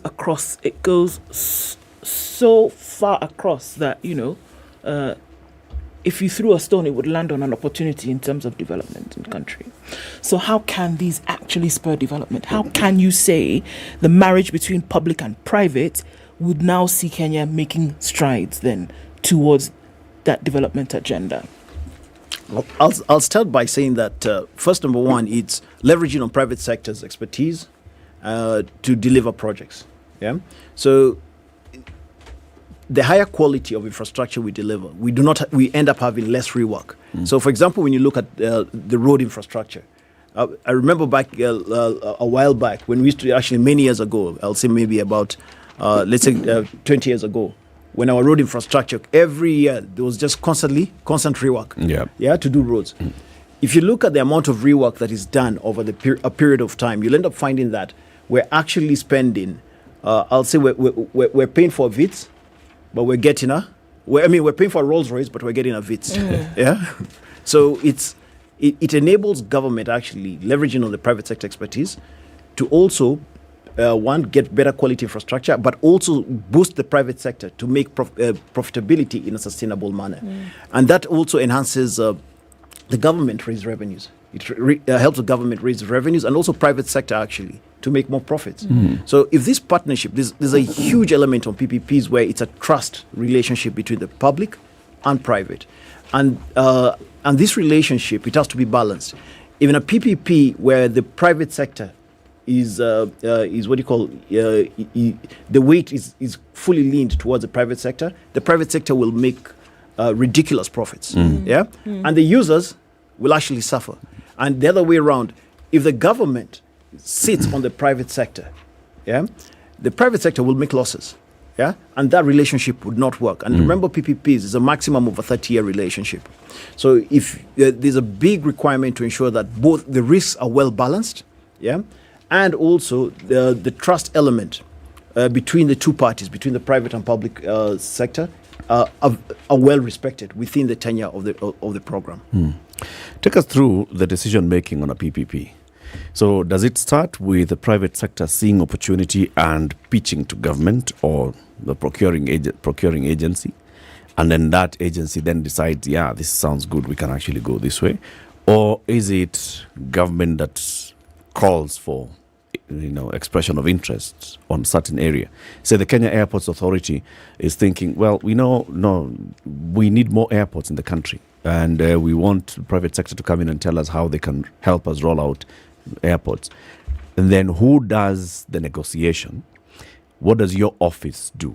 Does your office have a veto on a certain direction that a contract negotiation is going? Who takes ultimate responsibility if a couple of years down the road, say the Auditor General comes and says the way this contract was actually designed and signed, it was meant to benefit the private sector player more, and it appears to have been there were some underhand deals that were happening here. Is it Chris Kiregwa that we're going to go after? So start with the beginning. Thank you. I'll start with the point of how do these proposals come? How do we start the PPP process? There are two ways. They're solicited and unsolicited proposals we do receive. The number one process is where government has the priorities, the PPP priorities. So when you look, for example, at, I'll say this, like on the electricity sector or water sector, we've listed out the list of opportunities that we need to target under PPP. So what we'll do is we will go out there and put this information out. We'll do the feasibility studies and get, the commercial viability of a project and also the technical aspects of a project. The best PPPs actually are done through a competitive process. So we go to market. So we identify a project. Let's say we're doing a transmission line from here to, for example, Mombasa. We'll do the feasibility study, look at the costings and how the investor will make their money, and how the infrastructure will be delivered through the technical analysis. So that's one aspect where we go out there, we go to the market and we advertise it, and we get the best offer we get. That's what carries a weight. However, despite the offer we get, we also do a huge load amount of negotiations to ensure that the risks are well balanced. The private sector will always try to push all the risks to government, and also government will try as hard as possible to throw all the risks to the private sector. So there's a huge amount of negotiation that goes in to ensure that there's a balanced approach in risk distribution. The second way that projects are delivered is through a method we can procure through a privately initiated proposal. So this is where the private sector identifies a project that can be done via PPP, does their own feasibility, does their own analysis, and gives a proposal to government. If that project is of priority to government, we will evaluate that and also award it. But we'll also go through the same rigorous process of negotiation. So will you subject it to other bidding? This is my idea. I came to you with my idea, and then you give you that, and you think it's a good idea, and then you ask City and Ndu to bid for it. It's not fair. And we go on. There's something that we have to do. We have to also ensure that we get value for money. Okay. That is a very important aspect. So, and the way we monitor value for money is there are global comparators on each project. If you look at, for example, if we're looking at, let me go back again to the transmission line. There's a global benchmark on transmission lines, and they're global, the lenders also have a big responsibility to support us in being able to analyze a project and say, is this well priced to deliver for the people of Kenya? So we look at the global comparators, but if those do not make sense, we take there's a process we take called, it's a Swiss challenge. So during the Swiss challenge, we call in other bidders. Yeah. Obviously, the person who gave us a PIP with this innovative idea will subject them to competition. Yeah. And they'll be able to give an enhanced proposal if other bidders give a better offer. Yeah. However, if they don't give a better offer, it goes to the best offer. I mean, to the best person to the table on the table. Recently, in the news, there has been discussion around looking at the act that brought into being parastatals, and there being a discussion about the need for privatization. It's something we looked at in the papers. In fact, the minister who heads the ministry that you belong to is quoted extensively on this particular subject. Now, the question I wanted to ask is, if I look at the list of parastatals that we were given and the percentage of government ownership in each of these, when they talk about privatization, is privatization a PPP, or does it mean we are going to sell the whole caboodle, meaning everything will be sold? So it no longer, I can no longer say, as a Kenyan, we have Kenya Meat Commission, or as a Kenya, we have Kenya Airways. Is there a difference between privatization and PPPs? Thank you. Yes, there is a very big difference. Very big difference. So privatization is sale of government assets. Yeah. And sale of government assets is, for example, the government can decide to sell it fully or partially. Yeah. So that's privatization. PPP is project finance. Yeah. Is financing projects, different projects. Those are two different routes. The skill set done for PPPs normally is almost like a private equity skill set. Yeah. Who goes the way the private equity goes in and buys in stake into a company and holds it for a certain period of time, and maybe offloads it after a period of time. On a PPP, is the private sector comes in and picks up an infrastructure, develops it, and holds it for a certain period of time until they make their return, and then it transfers back to government. While they are making their returns, the government does benefit.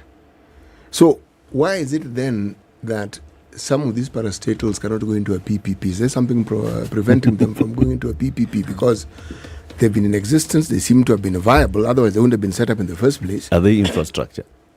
Yes. I mean, in order to get things done, really. Let me put this way. Actually, it's a very interesting question and a good question. PPPs have always been seen as they're not as easy. So there are two options of funding projects. You can either get a budgetary allocation, or you do it through a PPP. Now, a PPP process is, the way I call the budgetary allocation process is almost like using a credit card. You walk into a store and walk out with something. Yeah? That's budgetary allocation. In a PPP, it's like getting a mortgage. The finances go through a rigorous process to ensure that will they be able to get back their money. Yeah? So there's a lot more work required to be able to get a PPP project to close compared to a normal budgetary allocation. And the preference in the past, obviously, when we had any country, actually, you look at a country with a lot of resources, they would prefer to do what? Do budgetary allocation, because it's much faster, they make their own decisions, and they do not need to leverage on the private sector.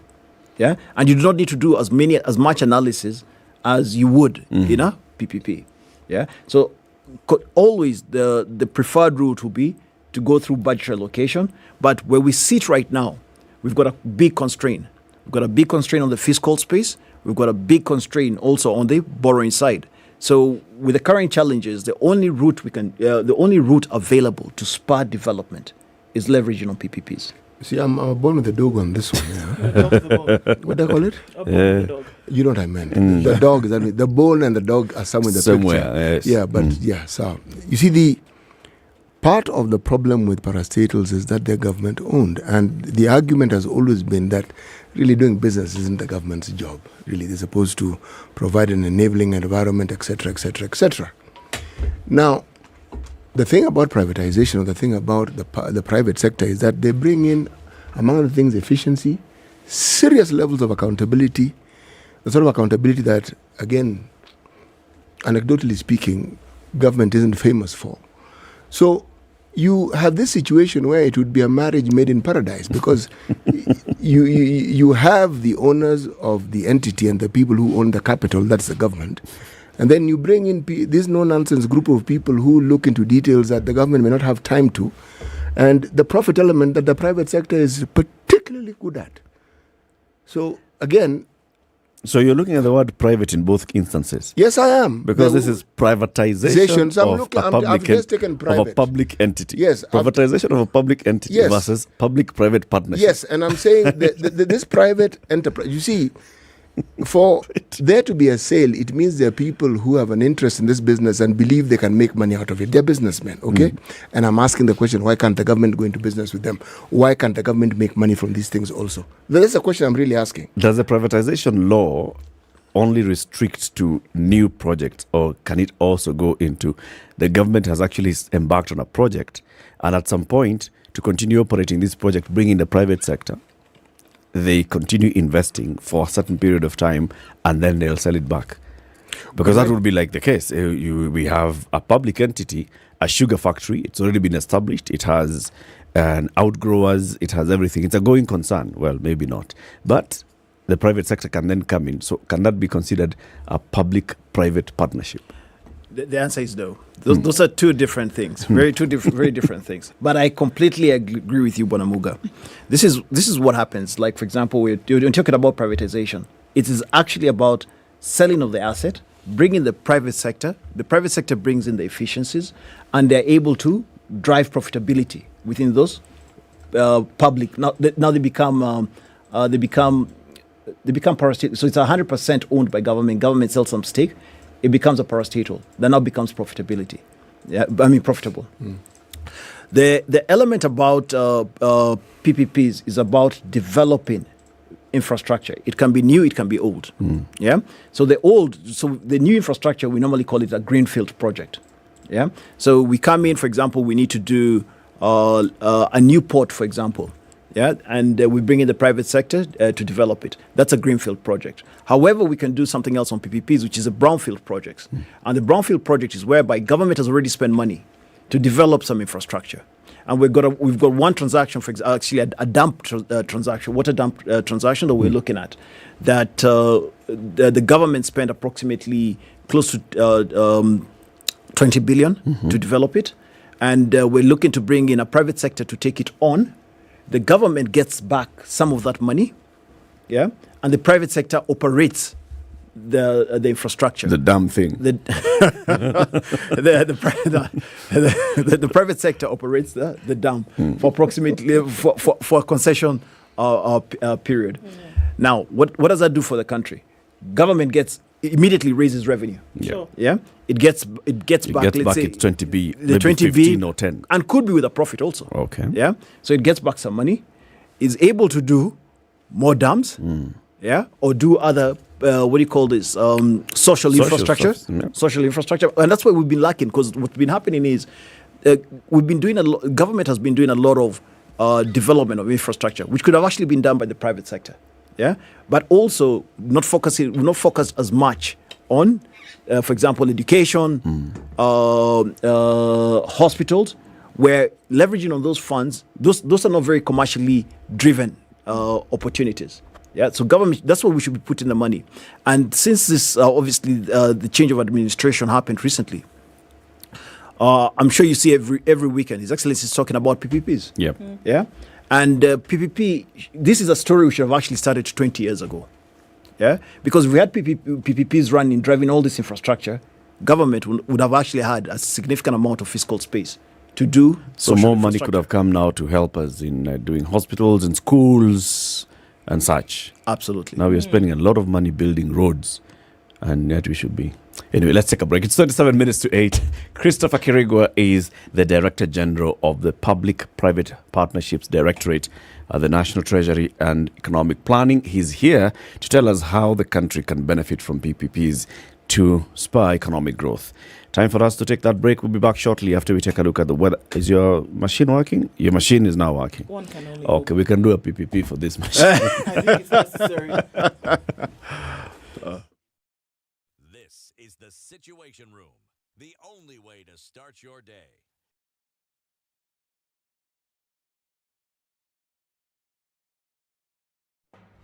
The following takes place from 6 a.m. to 10 a.m. every weekday on SpiceFM. You tune into Kenya's biggest conversation. My name is Ramanyan. Amen. So 1 hour is over? Yeah. Oh, yeah. Okay. It gets over Can you imagine in 20 minutes. what the big boys have also done? I'm very proud of myself. When you understand about partnership in politics, it's like the way marriage is these days. When you're looking for a wife, you're like, oh, maybe you can help me pay for fees as I pay for the rent. Why should you have a lioness living in your bedroom? I have to tell you a story. I went for a prayer meeting, which was called for the spouses of candidates for senators and governors. And when I got to the gate, the lady who was the secretary, she refused to. She's telling me, no. Leo tunataka wa mama. Leo ni wa mama. I'm telling her, no. She said, no, sio siku yenu. And I thought, there's a problem here, because if it was a man, but this was a lady. Sunny conditions in Nairobi this morning at 15, highs of 28, and we'll see highs of 29 in a sunny Nakuru at 13. It's 13 and partly sunny in Nyeri, 13 and sunny as well in Eldoret, going to highs of 27. It's 25 and partly sunny in Mombasa, highs of 31 and lows of 24, and we'll see lows of 25 in a cloudy Malindi at 25, going to highs of 31. It's 19 and mostly sunny in Kisumu, highs of 31 and highs of 31 as well in a mostly sunny Kakamega at 18. It's 18 and sunny in Kampala, highs of 30 and lows of 17. And looking into Dar es Salaam, it's sunny at 26, going to highs of 32. 14 and sunny in Johannesburg, highs of 24, and we'll see highs of 33 in a partly cloudy Lagos at 26. It's 23 and mostly clear in Kinshasa, highs of 31. We'll come back down to lows of 23. Welcome to Spice FM, the best exclusive radio station bringing you the best mix of the best music ever. All right, it's quite something on Jogoro this morning, heading out towards Landis. And also, let's look at Mombasa Road, just after that Capital Centre stretch going through towards the city. It's packed up as you approach the Nyeri Stadium roundabout. And then in this whole thing that is Gong Road, coming in from Naivasha Road, coming down through the Junction Mall, out towards Kingara Road, very, very busy traffic. Coming in from Ole Tok Tok, out through to James Gishoro, spilling over towards Wayaki Way. Ring Road Westlands is quite busy as well. We're looking at extended traffic then on Limuru Road. Coming off a Thika Superhighway is heavy, very heavy. It's coming well in from Kiambu County this morning. And looking at Kiambu Road as well, heavy past the DCI and connecting with Muthaiga Square. Looking at Outer Ring, there's traffic there as it connects from Kangunda Road and Manyanja Road, as well as Juja Road. It's Tuesday morning and traffic is crazy in most parts. All right, letting us hear from you in terms of what's going on. The Eastern Bypass, which should be moving, getting some movement for folks, is jam-packed. It's a mess. If you don't need to be there, please do not. Thika Road from Allsops is also pretty crazy. It's a working nation, we're told this morning. SpiceFM KE on Twitter. Talk to us about where you are this morning.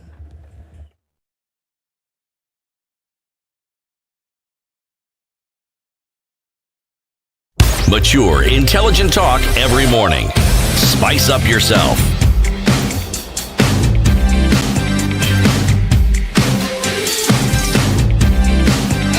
Mornings done right. 94.4 Spice FM, Nairobi. Director General of PPPs. So, Chris, former president goes to France, signs a bilateral agreement with the government of France. And then among those things is also a project that is to expand the road between Rironi and Mouse Summit, several hundred kilometers, and make that into a toll road and a PPP framework. New administration comes, and the first thing we're hearing from Kipchumba Murkomen is that thing. Forget it. Forget what's happening, and why would that be like that?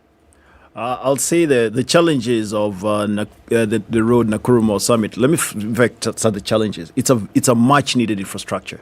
Yeah, you constantly see, like even during the Christmas holidays when people were going back home. Yeah, the roads were super congested. So the infrastructure is much needed. Yeah, the challenge with Nakuru Summit, the PPP concession, was the question of affordability. There were two aspects: question of affordability and question of alternative roads. Yeah, so the current concession did not have envisioned an alternative road. So meaning anyone using that infrastructure will have to pay the tolls. Yeah.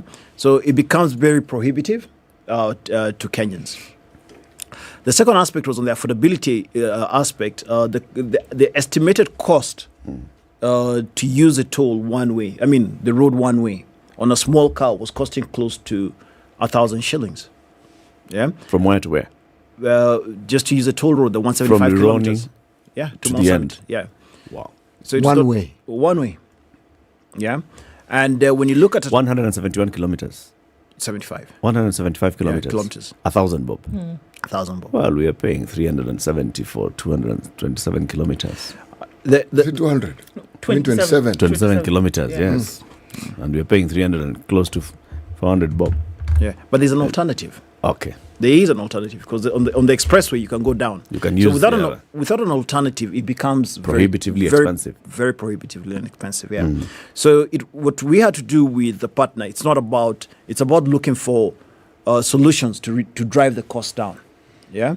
And the biggest aspect that drove that cost extremely high was the EPC cost, and is to look at also the spec, the configuration of the road.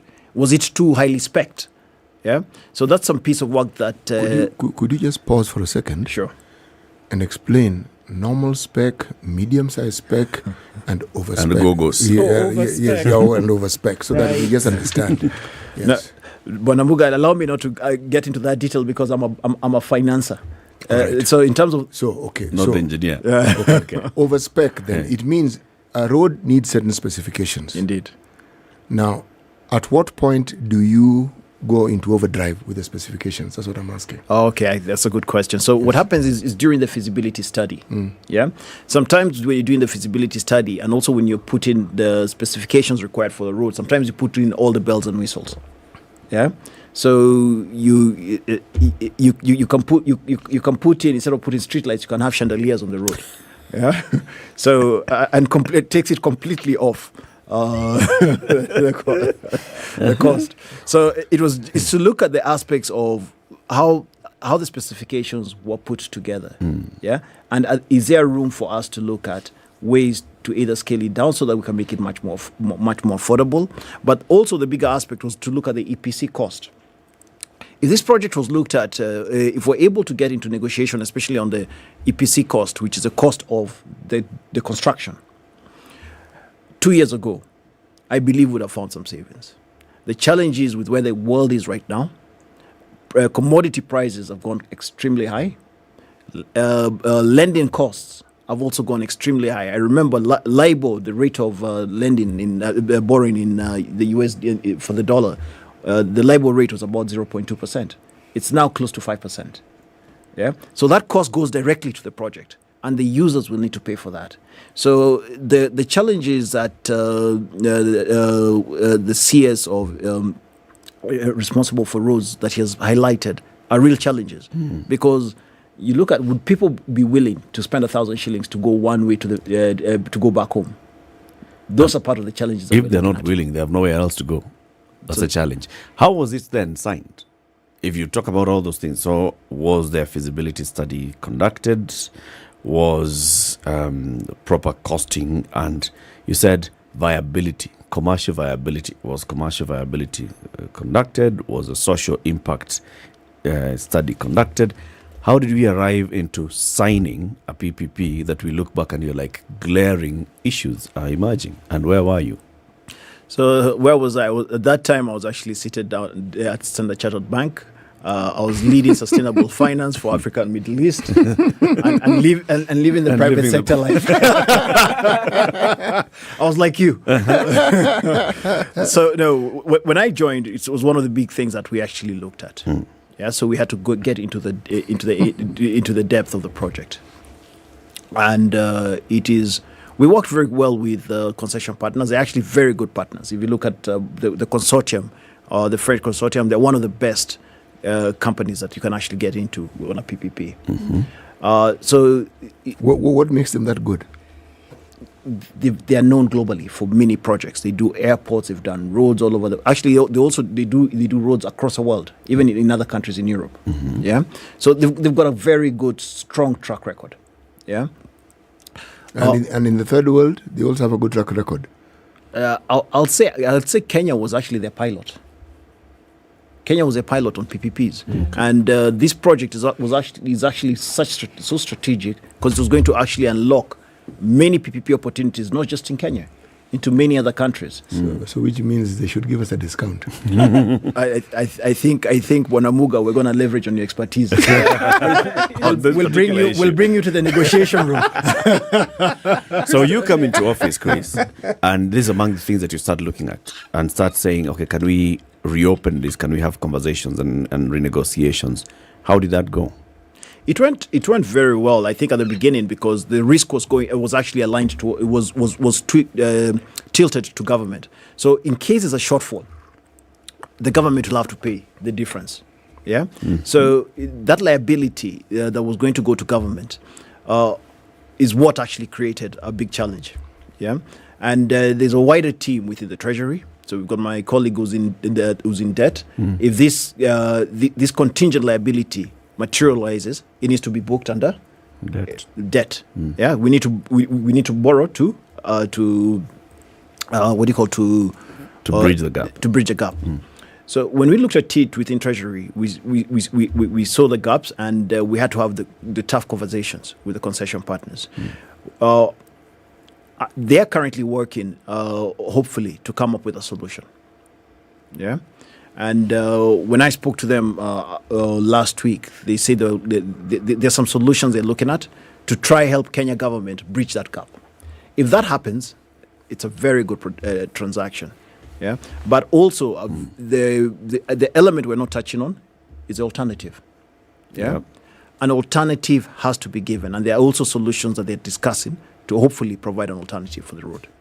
So in such cases, the procuring agency is the Kenya National Highways Authority. Indeed. So they're the ones who, they know roads, they know the need for roads, they understand everything that's required. Okay, this is not a question to you, it's a question to you, CT. Yes, please. Do you think the people who actually sat and negotiated these things should be called aside and asked, how do you get into such a contract? They should actually. How do you actually say you are in charge of roads in the country? You're getting into another contract where there's no alternative being provided. You're looking at the kind of cost. You're looking at the kind of risk that you're exposing the government to. All those kind of questions. This is not to you, Chris. This is to City. You know the whistles and the chandeliers that the Director General mentioned come to mind. If you actually have a peek preview of what was supposed to be on this Super Express highway, okay, what was supposed to have been there, the things they should have done, not which I was privy to, but what we were told, and what wasn't done, and yet it was costed. And when certain things weren't done, the next thing we heard was that some more budgetary allocation had been given so that these things can be finished. Yeah. You see, it is these things that raise the question. Long after we have the Super Express highway working, you still don't have walkways, you still don't have bus stops. There are places where you don't have street lights, and they existed before. Yeah. So I'm simply saying that it's that thinking. This, for me, exemplifies the thinking around the question you've just asked.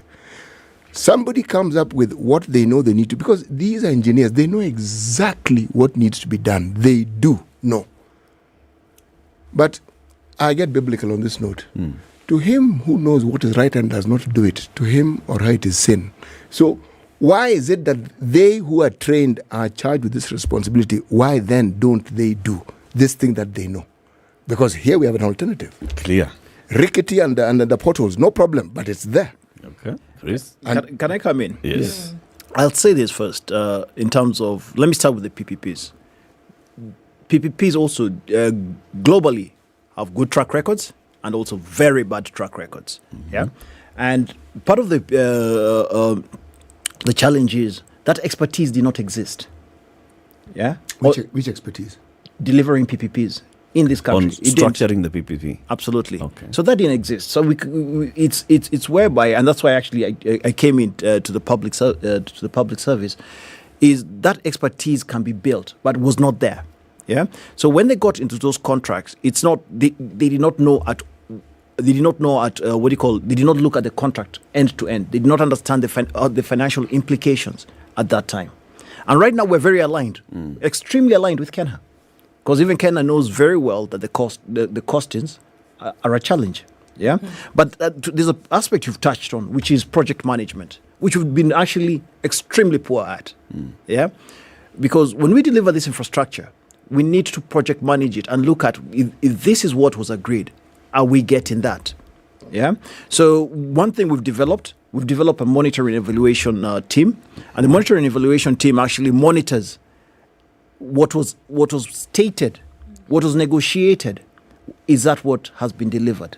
Okay. Yeah, and that needs to be delivered. Remember, it's a 30-year concession, for example. Yep. For a 30-year concession, the guys who are going to be there 15 years from today are not the ones who negotiated. Yep. Yeah. So you need to put in proper documentation, yeah, and also a procedure, and also with a calendar that everyone knows. After, let's say, after year 2, this is what they're supposed to do. After year 7, there's a major maintenance required, for example. Yes. Yeah, and also in terms of the social impact, what you touched on. During a very good feasibility study touches just not on the social impact, also the environmental impact as infrastructure brings to the table. It is our role in public service to monitor what was agreed will be delivered. So a big aspect is this. When you look at, for example, tax waivers, yeah, investors come in and say, we're going to hire 300,000 people. Good story, yeah? Yeah, very good story. Provide 300,000 jobs.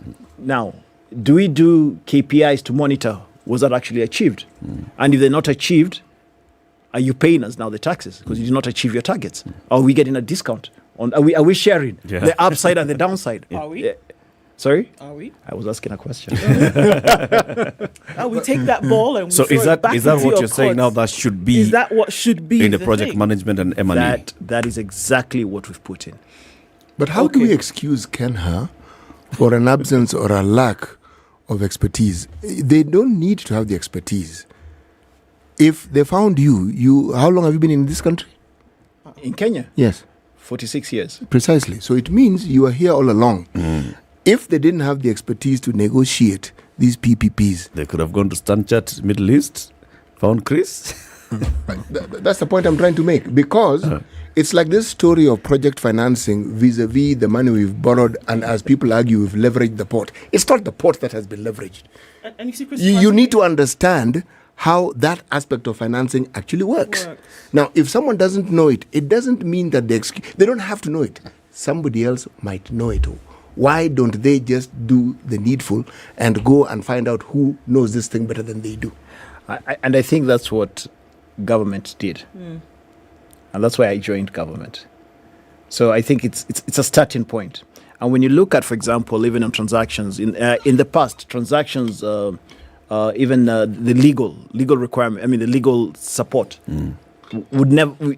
A few transactions did not actually leverage on external counsel. Yeah.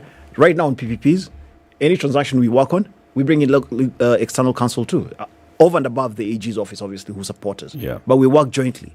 What happens is when you bring in, for example, external counsel, they're able to give you benchmarks of how these transactions were structured in other markets. Yeah. So even though you're doing, for example, like an ICT project that's going to be fast, Kenya is going to be the first country to implement it in Africa, the same project has been done elsewhere. You need to bring someone on the table who's been able to see it delivered in other markets. Sure. Because these things that we speak of today, we speak of PPPs and we talk about the local authorities then that have been given the responsibility to entrench them, Kenya, etc., isn't it? Absolutely. The project management issue seems to be the one that is, sticking out like a sore thumb, because then we have certain mechanics then, unfortunately, that have not been finished. And so the question is, why does that happen perennially here? We are not, or Kenya is not the only nation on the globe to operate through the PPP model. There are countries that have PPPs flying all over the place. For roads, for building. I mean, it's everywhere and everything is told. You use a road, you pay for it. But it's finished to perfection. It's completed to perfection. It has been managed and it continues to be managed for the length of the project. Why, in your opinion? And it could be a softer issue, not a less important one, but in terms of subject, it could be softer. That is it a people problem as opposed to a project problem? And if it is, then how can we start to chip away at that block and say this thing can actually be fixed? If we are truly saying that PPPs could be the answer to development in Kenya, it's beyond the brick and mortar. It goes beyond that. It goes towards, how about somebody not seeing that this is an opportunity for me to benefit?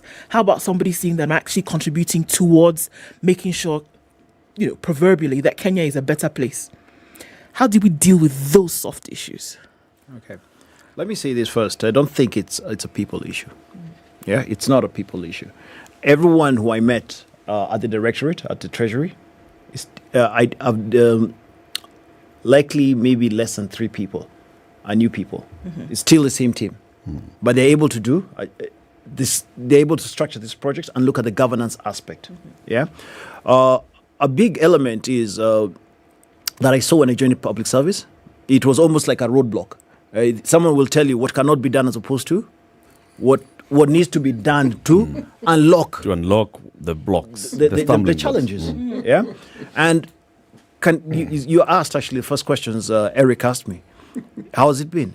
And I've said it's actually been great because you're able to if you're able to get things done in the public sector, you're able to achieve. There's much more gratitude. Sure. Yeah.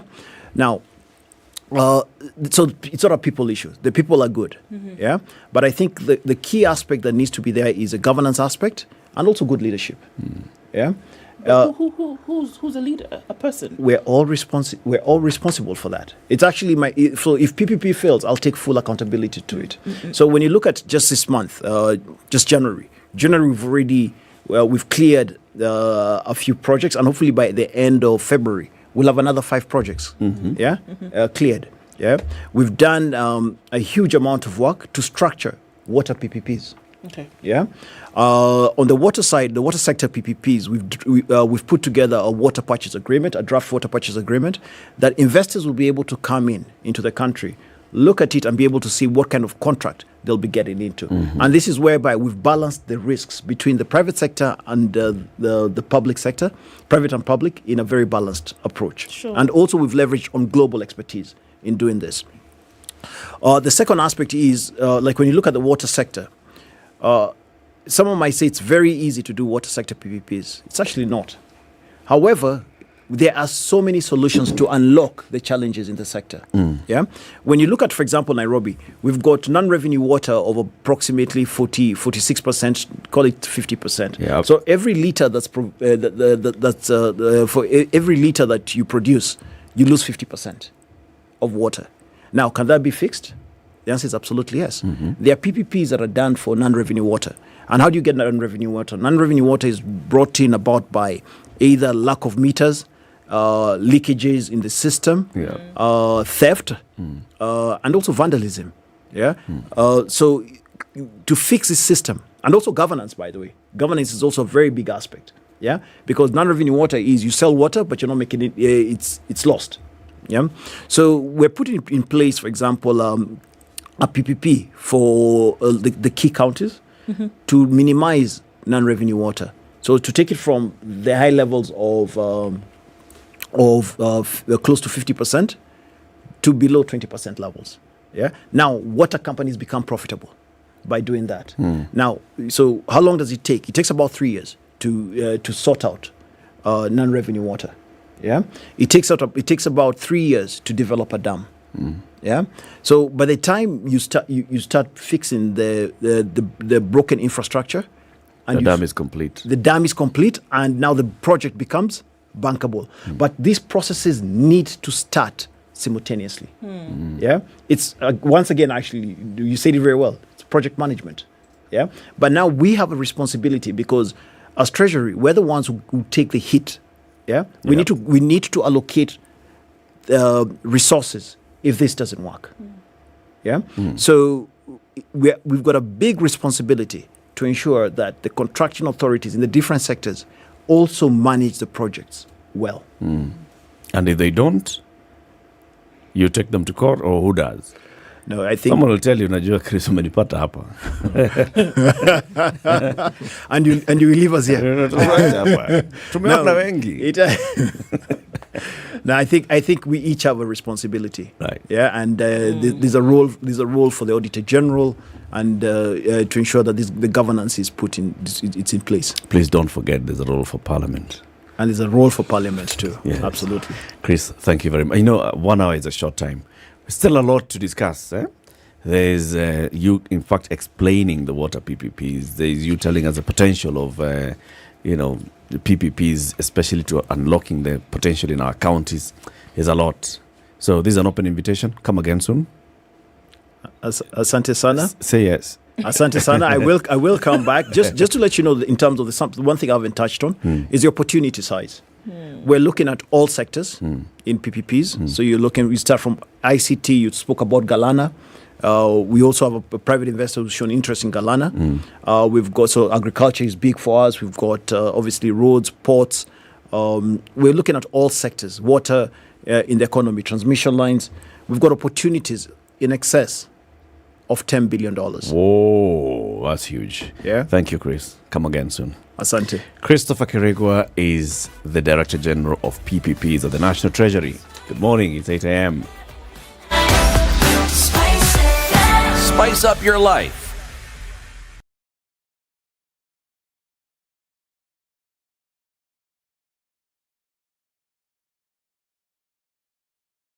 This is New Time. Dennis Aseto. Over 1.26 million learners will be enrolled to join junior secondary school within their respective primary schools as the pioneer learners of grade 7 continue to report to their respective primary schools. Cabinet Secretary Ezekiel Machogo clarified that parents will be at liberty to buy school uniforms from their preferred vendors as soon as respective schools notify them of the color and type.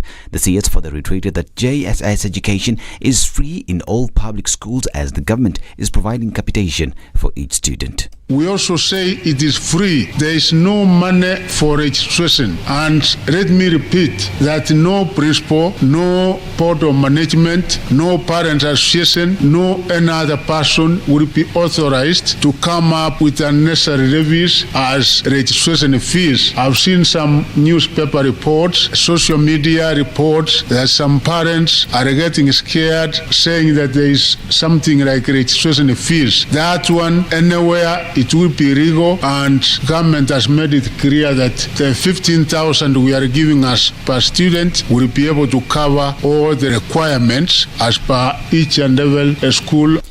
And President William Ruto has questioned Azimio leader Raila Odinga's accusation on alleged bribery attempt by former IEBC chair Wafula Chebukati and 2 other commissioners.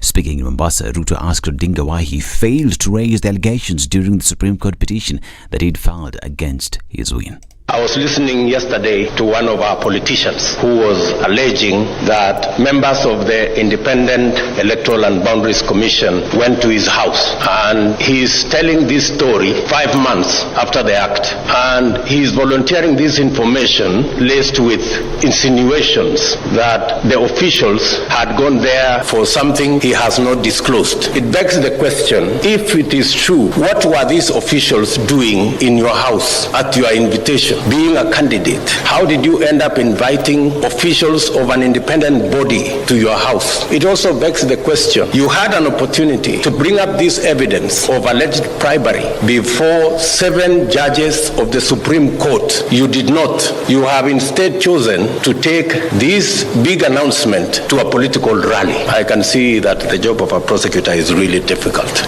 This is Deputy President Rigathi Gachagua has revealed that he has assigned MPs Kimani Ichung'wah and Ndindi Nyoro the mandate of leading the onslaught against Azimio. Gachagua, who has been leading the charge against Azimio boss Raila Odinga's political attacks, said he will now focus on working for Kenyans. Now, the government has set aside 2 billion shillings for immediate response to the raging drought and famine. Deputy President Rigathi Gachagua says other ASOL areas will be mapped out for food assistance. Gachagua asked the ministries and government agencies to include other partners in the response to avoid duplication of roles in combating the situation. More than 5.3 million people have been affected by drought.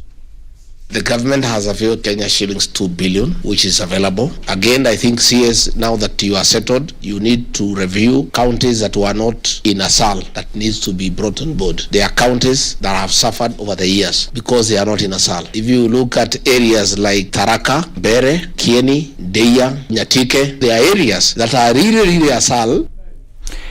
A new police unit has been created to provide security in the water department. Interior CS Kithure Kindiki says the unit will be responsible for protecting dams, wells, canals, as well as water storage tanks in the Ministry of Water and Sanitation. The CIPU team will provide services in 34 counties. These as 10.6 billion shillings is lost annually to non-revenue and illegal water connections. I have gazetted effective this month water infrastructure, water reservoirs and all critical water sources as part of critical infrastructure that falls under the Protected Areas Act, which provides for special protection and which provides for procedures of removal from persons who might be found in those places. And the National Task Force on Improvement of Times and Conditions of Services and other reforms for members of the National Police Service and Kenya Prison Service began gathering public opinions on the matter. The panel, led by the former Chief Justice David Maraga, received the resolutions of the Police Department from the IG, Japheth Kome. Maraga says that the panel will issue a report on how the sector will be improved, prioritizing their salaries. This is Newswire. I'm Dennis Oseto. Good morning.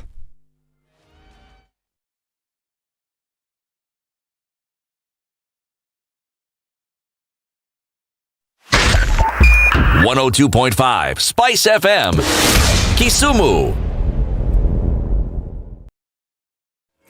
At a few minutes after 8 o'clock, there is heavy traffic on the Thika Superhighway, and also looking at Lunga Lunga, it's spilling over to Likoni and touching on Mombasa Road this morning. Looking at Ngong Road, as you're getting towards the city mortuary roundabout, quite some traffic there. Gong and Langata Road also pretty busy. Naivasha Road as you get towards Gitanga. James Gishuru is also pretty busy. It's going to spill over to Waiyaki Way. Extremely busy traffic as you're heading out then towards the city. You can use the Red Hill Link Road. It's going to take you away from some of that traffic. Looking at the other side of things, it's heavy on the Thika Superhighway, heavy coming off Kiambu Road. So we're in the middle of traffic. It's full swing business for traffic this morning. Let's keep an eye on things. SpiceFM KE on Twitter to keep things moving this morning.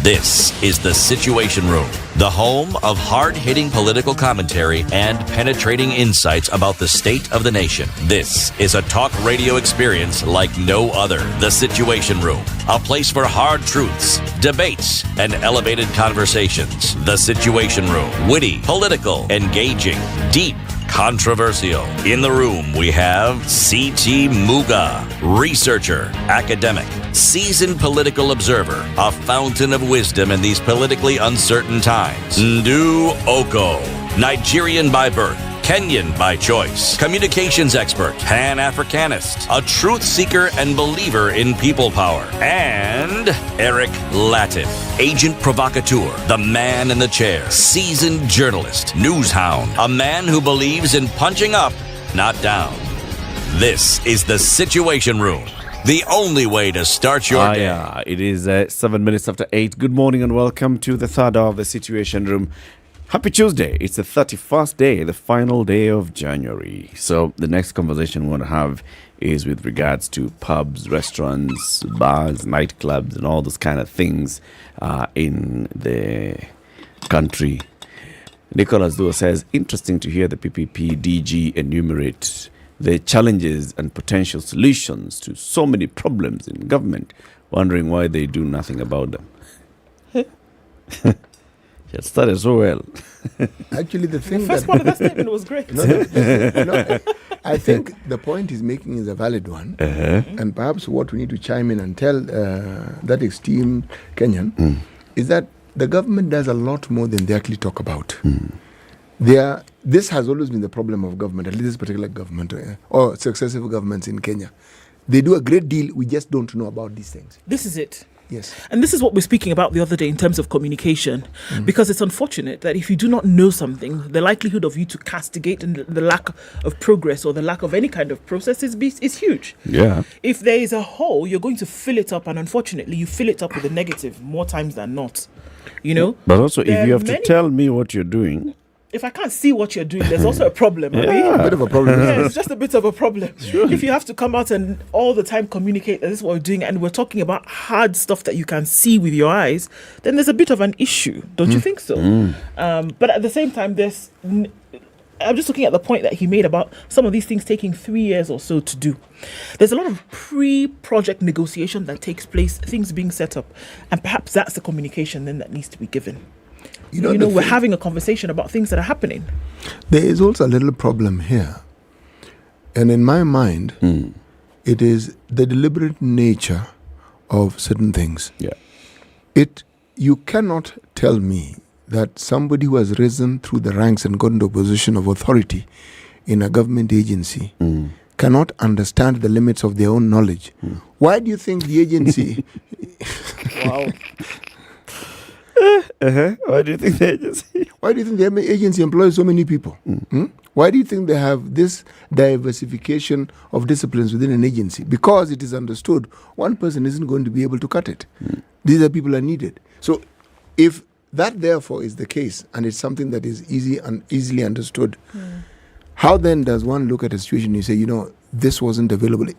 That's why I asked the gentleman the question. He's a Kenyan. So, in this country, if you don't want to look for expertise, then you will not find it.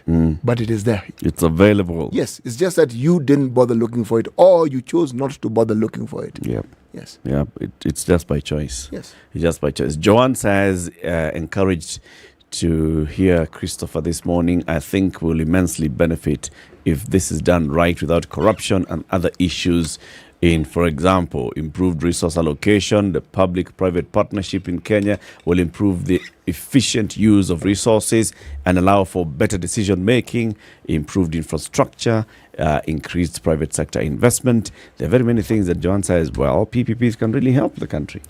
So the thing is, we just need to, all of us, understand what is happening behind closed doors. Yeah? City, why don't you give us the day's proverb? Yes, I will. It is the one who lies by the fire who feels the heat. It is the one who lies by the fire who feels the heat. And the proverb is from Namibia. It is from Namibia, the Republic of Namibia. Okay. Yes. And you said Namibia has 3 national languages? Not really. It has, English is considered to be the official languages, but recognized national languages. I mean, there are many. Afrikaans, German, and then there are what you call the traditional ones, the owners of the country, okay? Ovambo, Kawango, then, it's a whole list of around 15 different indigenous languages. Okay. But they have something interesting, you see. You know, there's something that a guest said yesterday, one Mr. Peter.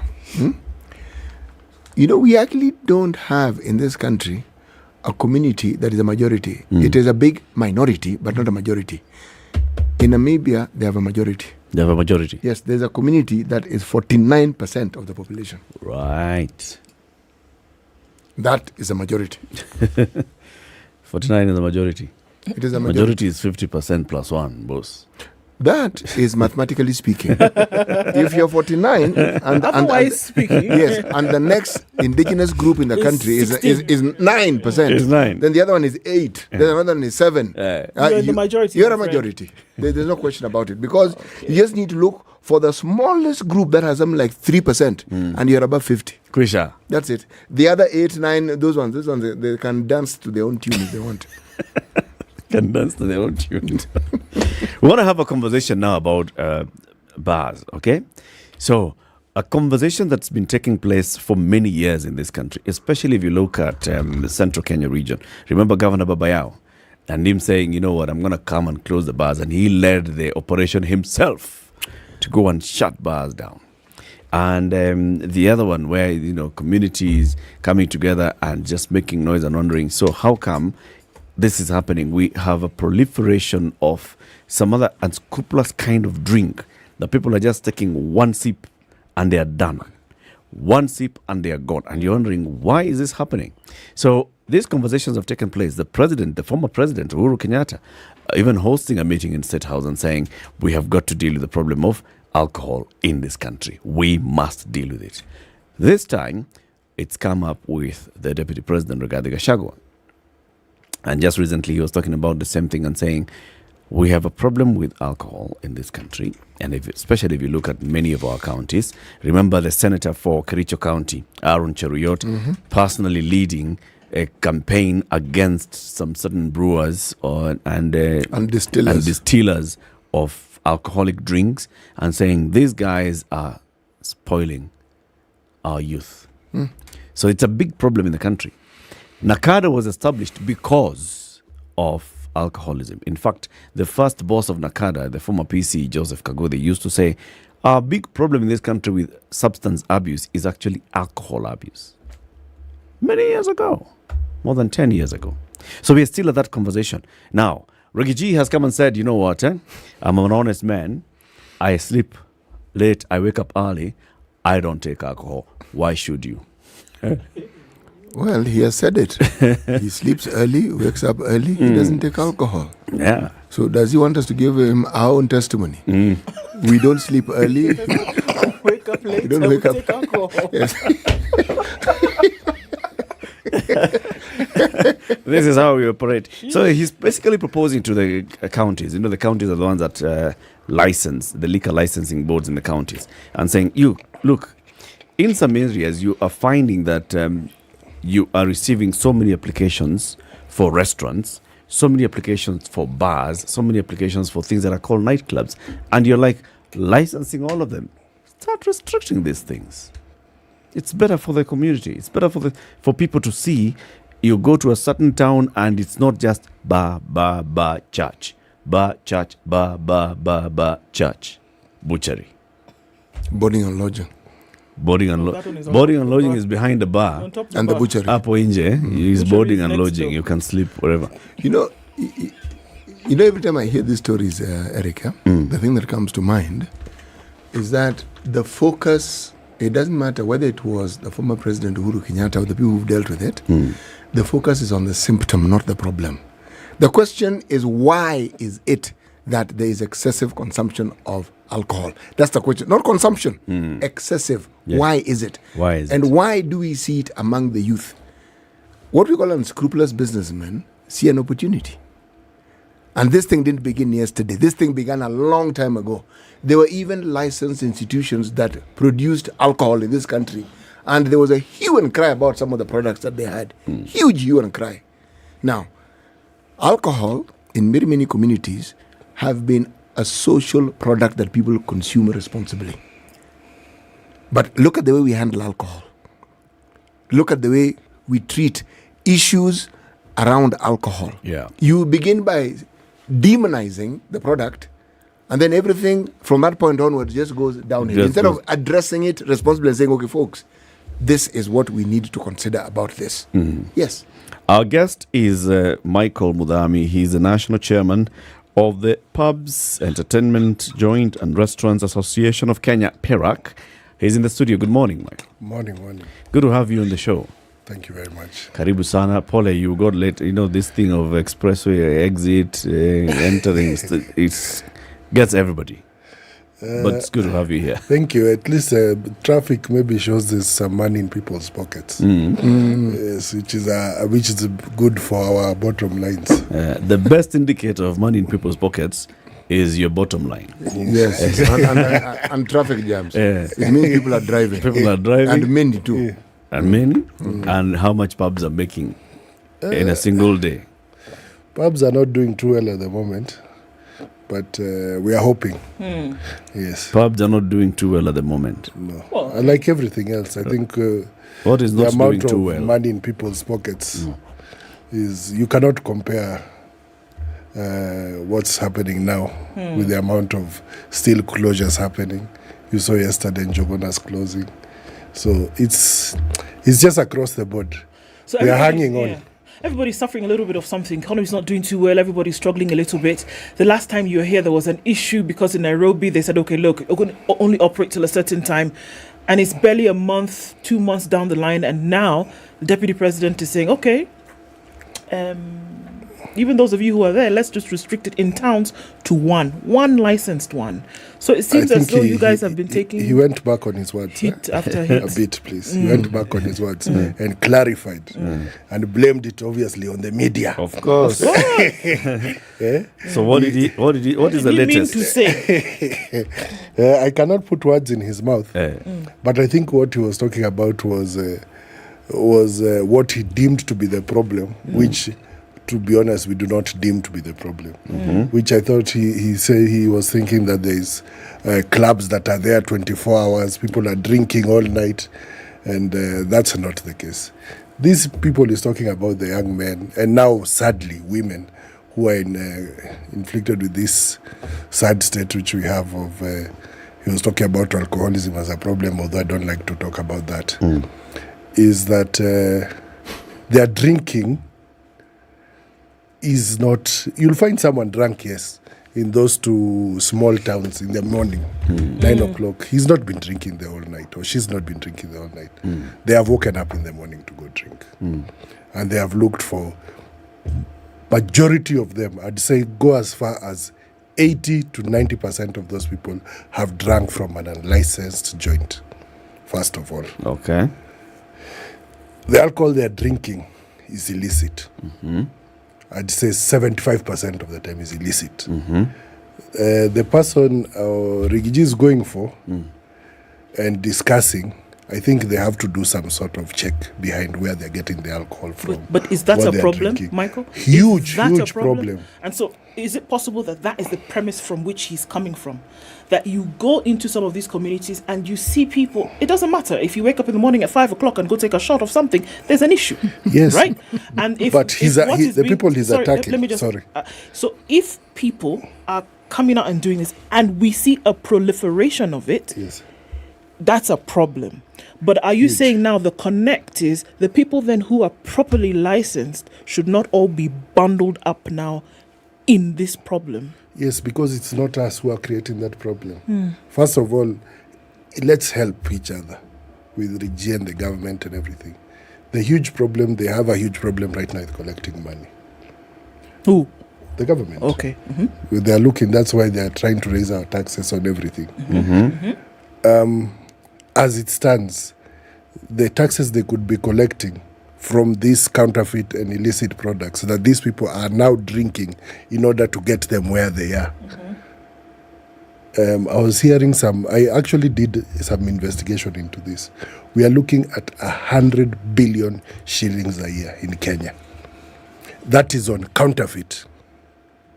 When we go further to add on, that is all items, that are counterfeit. It's about 100 billion that's afflicting our country at the moment. When you go to add the ones with fake stamps, you go to add the illicit ones, you go to add what they call, is it unregulated or something like that. It goes to almost 1 trillion shillings. That's where the money is. Why can't you look for the money there? That by this I mean this is on everything. Yes. It's when you all come to counterfeits in the alcohol, country. I'll give it a figure. It's 86 billion a year. Okay. Where are they sold? They're sold in pubs. Are they sold that in is the homes? whole problem. Where are they These sold? are unlicensed little places, pubs. and holding the walls, hidden places. Are you where sure, the Michael? 100%. Are you telling me, Michael, that there are no pubs? We were in Parliament last year No about pubs this. that are licensed, that have a permit from the local authority to operate a liquor license. Okay. That none of them sells counterfeit, grey, illicit alcohol. Obviously, you're going to find 1 or 2 jambazis in the area. I think 100%. I think what he's asking is, are you sure it's just 1 or 2? For sure. Because let me tell you something. The one thing I give these big companies like EABL and whatever, when you look at the Senator Keg places, to keep their markets and to keep their products being sold in those places, they have got a better detective guys in their security than even the government. So to sell that illicit there, will be caught quick smart. Okay. So you get, I don't know whether we have also obviously people closing their eyes to a few things because of corruption and whatever it is.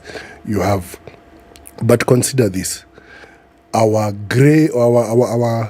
counterfeit, illicit market on alcohol in this country is 50%. Say that again. 50%. Okay.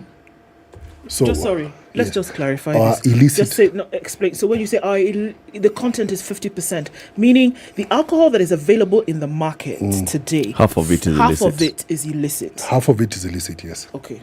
Because and it's only sold in those establishments. No. But majority, let's be honest.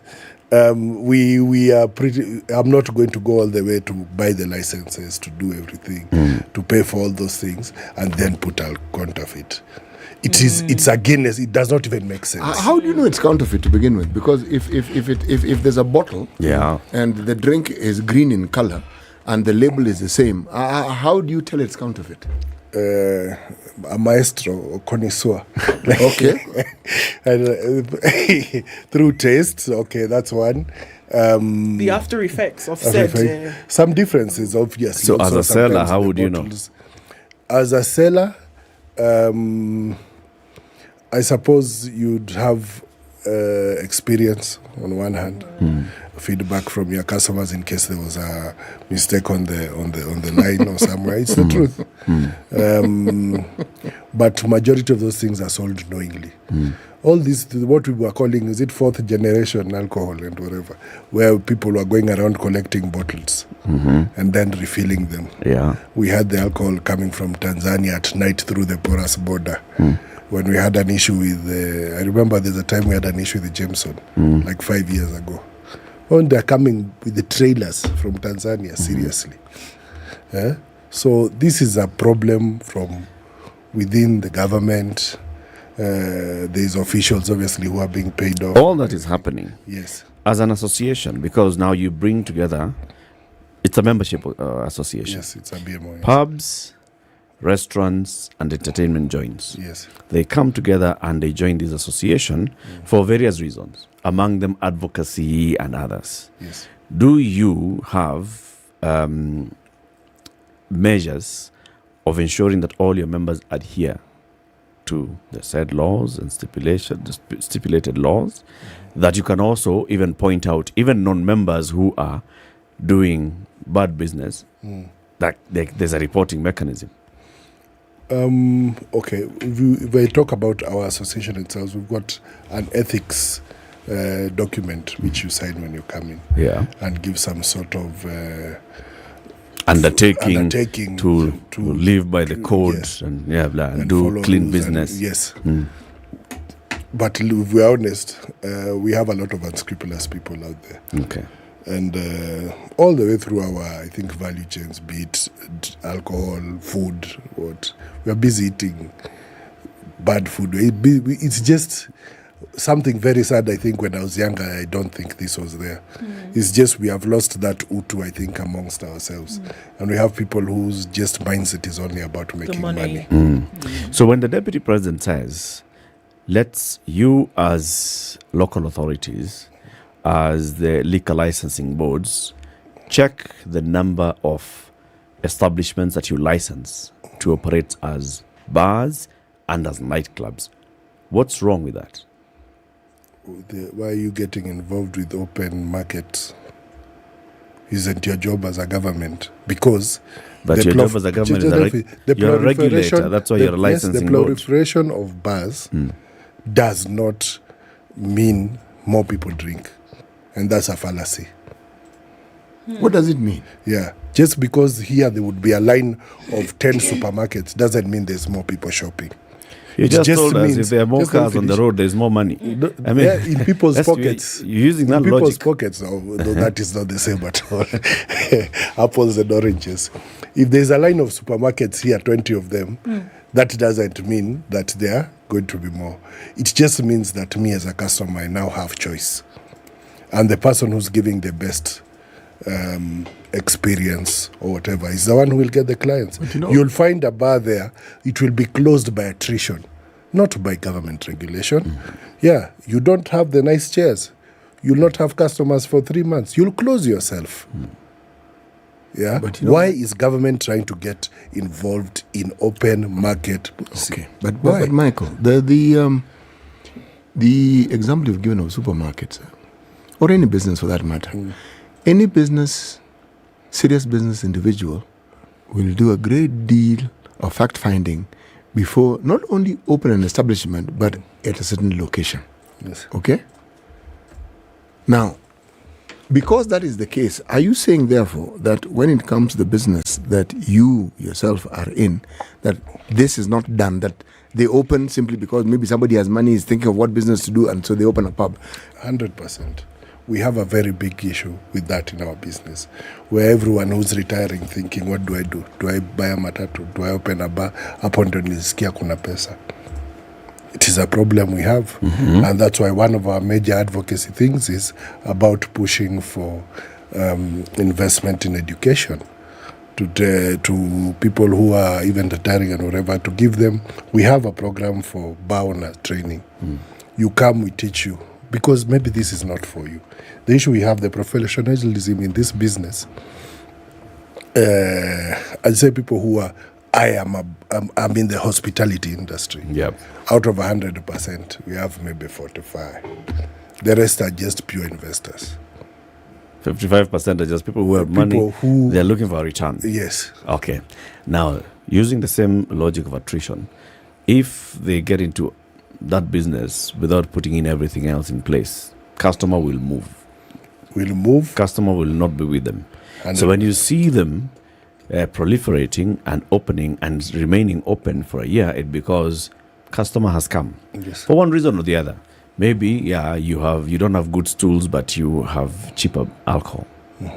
For whatever reason. It could be the counterfeit one.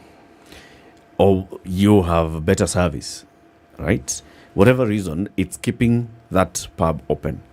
Now, that is what you're calling the open market. I mean, it's a free market economy. Let it all thrive. But then, how do you balance that and the scourge in the society? If there's an issue of the ease with which people are accessing alcohol. Now, thank you very much. You brought up a very valid point. The ease which you have said of people getting or accessing alcohol has nothing to do with the number of bars or what it is. It has to do with the administration that is in place, effecting the rules that are already there. Yeah, the issue now there's a bar there, he's got an 11 p.m. license. Yep. Chief, polisi, watu wamekula pesa. That bar is open until 12 or 1. Or the next who's enforcing? Who's the problem here? It's the enforcement. Yes. So we also have to come to terms. So we're also saying that it does, even if there was, look, if you're not tightening the rules, even if there was one bar in the community, people are still going to find a way to get this. In fact, it's going to be worse. Alcohol, right? It can be that bar can be an entire street. It's the same bar. One bar. It's a kilometer long of bar. But that already, the issues I have with that already are gargantuan. Because what we are doing is we are going to create monopolies where there'll be no freedom of price to the customer. There'll be no access to because there's only one bar. If they're only selling Kenya breweries, they're only selling Kenya breweries. That kills other businesses. Sure. Yeah. You'll come, you can't get into the fridge. Yeah. Yeah. So it's a non-starter anyway. But I don't even Rigiti came back and said that's not what he meant. So I think that's a non-starter from yes. Let's take a break. Yeah. We'll come back and continue the conversation. Michael Mudami is the national chairman of the Pubs, Entertainment, Joints, Restaurants Association of Kenya, PERAC. He's here to talk about this business of pubs and restaurants. Now, I know in your pubs you also sell juice, Michael. So yes. Here we serve juice. We are good men. Yes. We don't take alcohol. We take Minute Maid. It's good for flavor. It's good for energy. It's good for break. When you take a break after a busy day, you take Minute Maid. Okay? It can be orange, can be mango, can be apple, can be tropical. It's all for good men. And the pulpy orange, that one. Time for that break. We'll be back shortly, 27 minutes to 9. This is the Situation Room, the only way to start your day. 3, 2. Everybody, welcome to Kenya's biggest conversation. Heri Latifa, Muga, Madam Du, nimesalamia wote sana. Tumepokea salamu, asante sana. Hapa Garissa today the weather is very good, only that baridi inatupeleka mbio sana. Sasa baridi ni degree ngapi hapa? Hata sijui lakini madam tunakauka sana. If you want to follow the money trail, you've got to think like a thief to be able to catch that thief. A slap from a friend is better than a kiss from an enemy. You remember the kiss of Judas Iscariot? Iscariot. Yes. Is the one that imetuweka kwa hii mashida yote na mataabu kwa sababu of that kiss. Yet the slap of Jesus Christ when he slapped those guys wenye walikuwa wanauza mboga ndani ya kanisa took them to heaven. The Situation Room, Kenya's biggest conversation. All right, so what are we looking at? Sunny conditions in Nairobi. We'll go to highs of 28, currently at 18 and lows of 15. It's sunny at 13 in Nakuru, highs of 28 and lows of 12.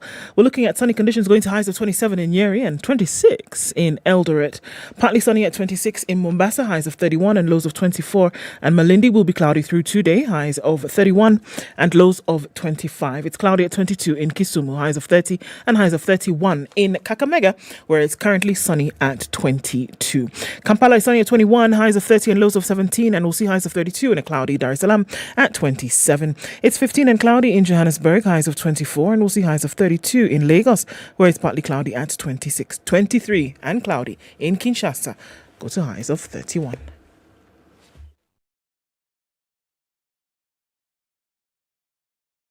Mature, intelligent talk every morning.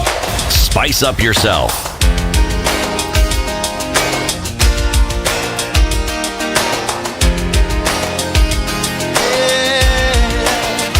Mornings done right. 94.4 Spice FM, Nairobi. Okay, there's madness going on around Utawala Outer Ring. The Eastern Bypass is an absolute mess this morning. Folks have been camping out for hours since about 4 a.m. The question is what's happening now? Kura told us that there would be a disruption along the Eastern Bypass from yesterday until tomorrow evening. They're trying to lay the surface dressing between the Embakasi barracks and the site camp. All right, that is what is going on. So only one side of the road is usable now.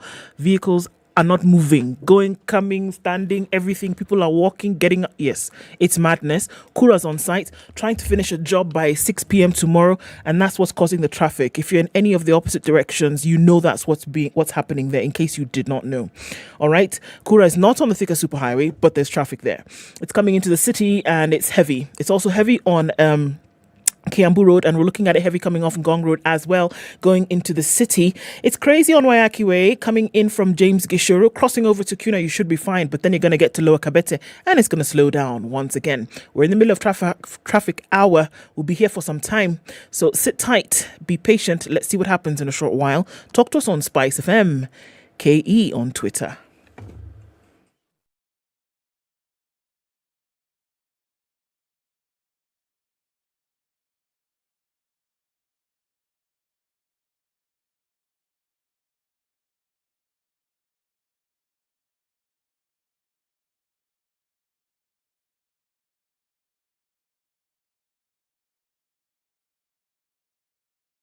Mature, intelligent talk every morning.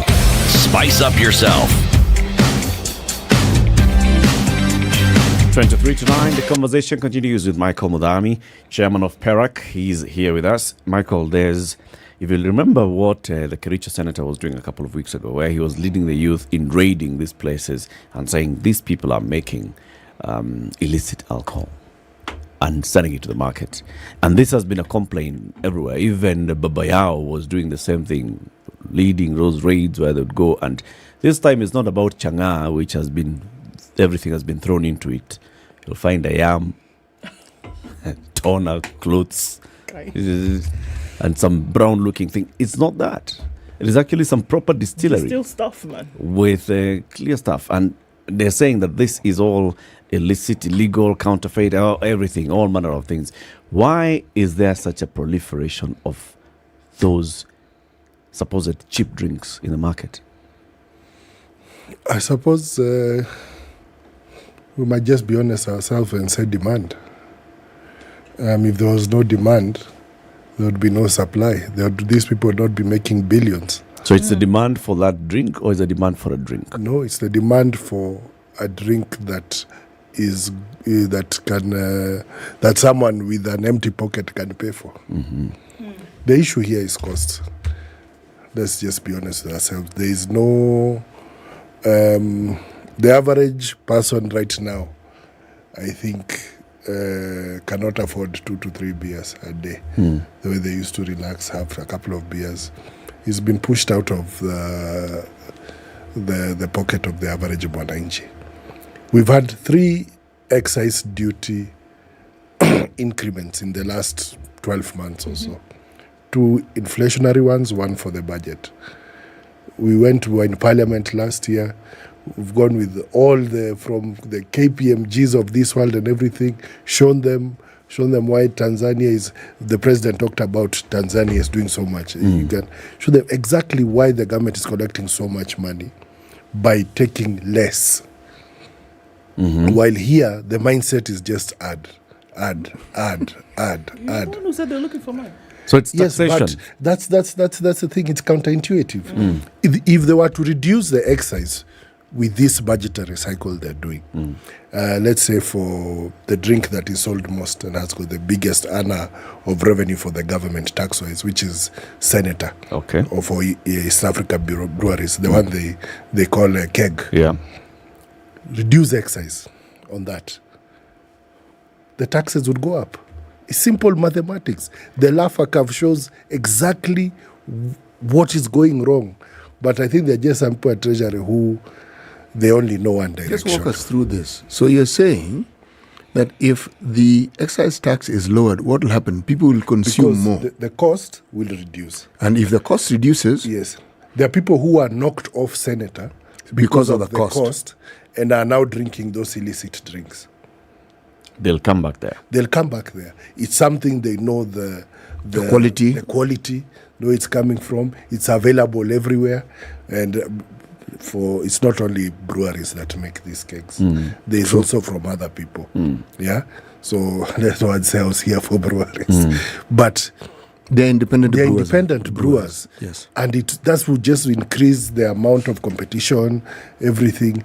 Just tax things the way they're supposed to be taxed. You'll get the revenue you're going to get. The government would not be complaining. Now, what they've pushed over to illicit, I'll give you an example. I think I had some figures somewhere. Illicit brews account for 490 million litres being consumed every year in this country. The government is losing about 85 billion on that alcohol in revenue. What 85 billion can do a lot for us, if we are being honest. Okay. So what does it look like? Or what should it look like? If we can just look at it, we are saying that there's a demand for this alcohol. Yes. We're not saying there's a demand for the illicit brew.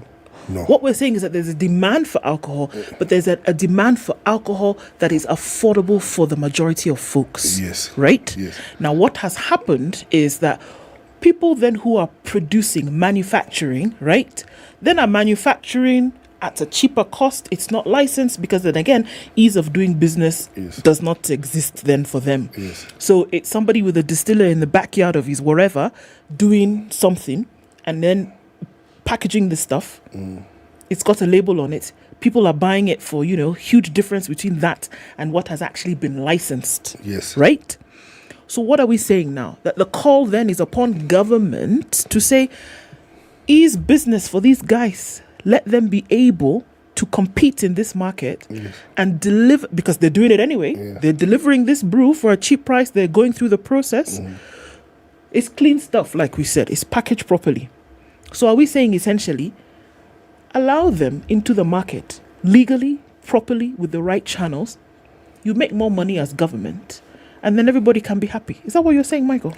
No, there's a pitfall there. There's the people who are already registered and making alcohol right now. There's a very high. They've been taxed out of competition. Number one, there are people who are making what you're talking now under the table. Yep. Of these people who are making under the table, first of all, we have to get into a way, if they want to come into the market, just the way I think probably the president was talking about, if you find a building, don't knock it down. If he's talking about taxes, then get these people, standardize their product. If it's not, close them down.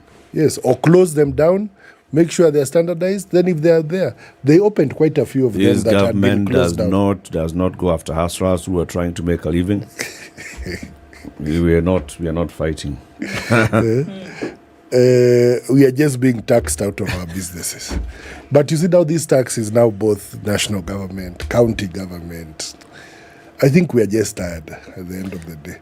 I'm surprised we are not having a revolution. Do you think, Michael, there are some brewers out there, people who are producing alcohol, but they are getting into the market cheaper because they are not putting the required stamps? 100%. So there are those who are they're actually producing that's legit. Illicit. Yes. They're producing proper legit drinks. Yes. They have gone through everything. They have KEB certification and everything. The only thing they're not doing is that excise at the final point. Or maybe one for me, one for you. Yeah. For sure, I'm sure. That's why I think KRA, which I thought they had already done, because I had always assumed there was a KRA officer stationed at each of our major brewers on the lines. Now they're saying they'll do it. They'll do it themselves. Yes. Which is interesting, since it's not a brand new thing. There was always a KRA officer there. So I don't know if now they're just adding the number of KRA officers to be bribed or what they're doing. So we just need better fiscal policy from the government. What do you think needs to be done about the alcoholism problem? Because it is a problem. We know that there's a side of business where, look, the president spoke about it, the deputy president spoke about it. There's a side of business where this tax needs to be collected. But there's also an underlying issue here. We're looking at people easily consuming more alcohol over the last 2-3 years in this country. Young people as well, compared to the last 10 years. I mean, we've looked at the numbers. It's true that there is a problem. And he alluded to such. What do you think needs to be done about this particular issue? And could that be perhaps, whether it was a latent call or otherwise, to say, look, guys, too many people are, consuming and, behaving in a manner that they shouldn't be? It's a problem, isn't it, Michael? Personally, I'm not one to put restrictions on people's what people do with their lives, number one. So I'm not one who will be there to tell you to stop drinking. I have actually been involved because I also have family members who we have been down that path. Yes, where you can actually see someone slowly finishing. Yep. Literally, you see them becoming so. You see someone finishing before your eyes, and the underlying cause you are saying is alcohol. Find someone has some diseases, whatever, diabetes, whatever it is. It is an issue in our society. And I think you cannot, let's move away from this, our businesses, and talk about as humans. Yeah. I say, the problem is deeper. And it's the ills and the way our society has moved, in my opinion. We have families that don't talk to each other anymore. We have if you see the clips that have been going around about, like the lady in Muranga saying, was asked, your husbands are coming, they're beating you, they're drunk. She said, no. They enter, we beat them, then we scream that they're beating us. So, so it's just ills, even though it's on a light note. We have a lot of ills that are going on in our society, alcoholism being one of them. Why don't we treat the root causes? Sure. Why are all these people who are having time to drink, why are they not at work? They don't have jobs. All right. Depression was not such something talked about 15 years ago. No. Now everybody is saying they have depression. And this self-reflection of people I think we have gone through a point where now people are more self-aware and they are treating their ills maybe with too much alcohol or drugs or whatever it may be. This is a cart before the horse before the cart story here, because if you look at what most people will say they're going through, what they call depression, they're probably just stressed. You are in a situation and you don't know how to get out of it. You don't know the way forward. You actually can't see beyond the day. And this constant situation of hopelessness or helplessness brings about what people now refer to as depression. Okay? But essentially, you're worried out of your wits. You don't know what to do. Now, alcohol does offer a very brief relief. Consumed in copious amounts, it also offers a hangover thereafter. Okay? Yeah. But alcoholism is not drunkenness. Alcoholism is a disease. People who are alcoholics are people whose systems actually cannot manage alcohol. They don't need to drink a whole crate to be drunk. They'll take 2 sips and they have a problem. That's it. So when people talk of alcoholism, people talk of drunkenness or what you call abuse of alcohol. Sometimes it's a thin line, but our reference usually is to the excessive consumption of alcohol. Sure. And that is a problem, because that feeling of euphoria that any drug gives you is what someone wants to be. That state is something they desire to have constantly. So what is it that they do not want to confront or face? Because these are not social drinkers. These are not people who have a drink to whose preference is as opposed to a cup of tea, they'll have a bottle of beer or a glass of wine. These are people who need to drink. So it's something that the government avoids talking about. And it must deal with it. Yes. At a national level. It's a conversation. I mean, they've been told our mental health situation in the country is catastrophe. What did the task force call it? A national emergency. Yes. Yeah. So it's already been, the government has been advised by a team that the government set up. And a team of experts came and said, declare this thing a national emergency so that then you can dedicate resources towards addressing it. Yes. The government has not. There was Mutahi Kagwe.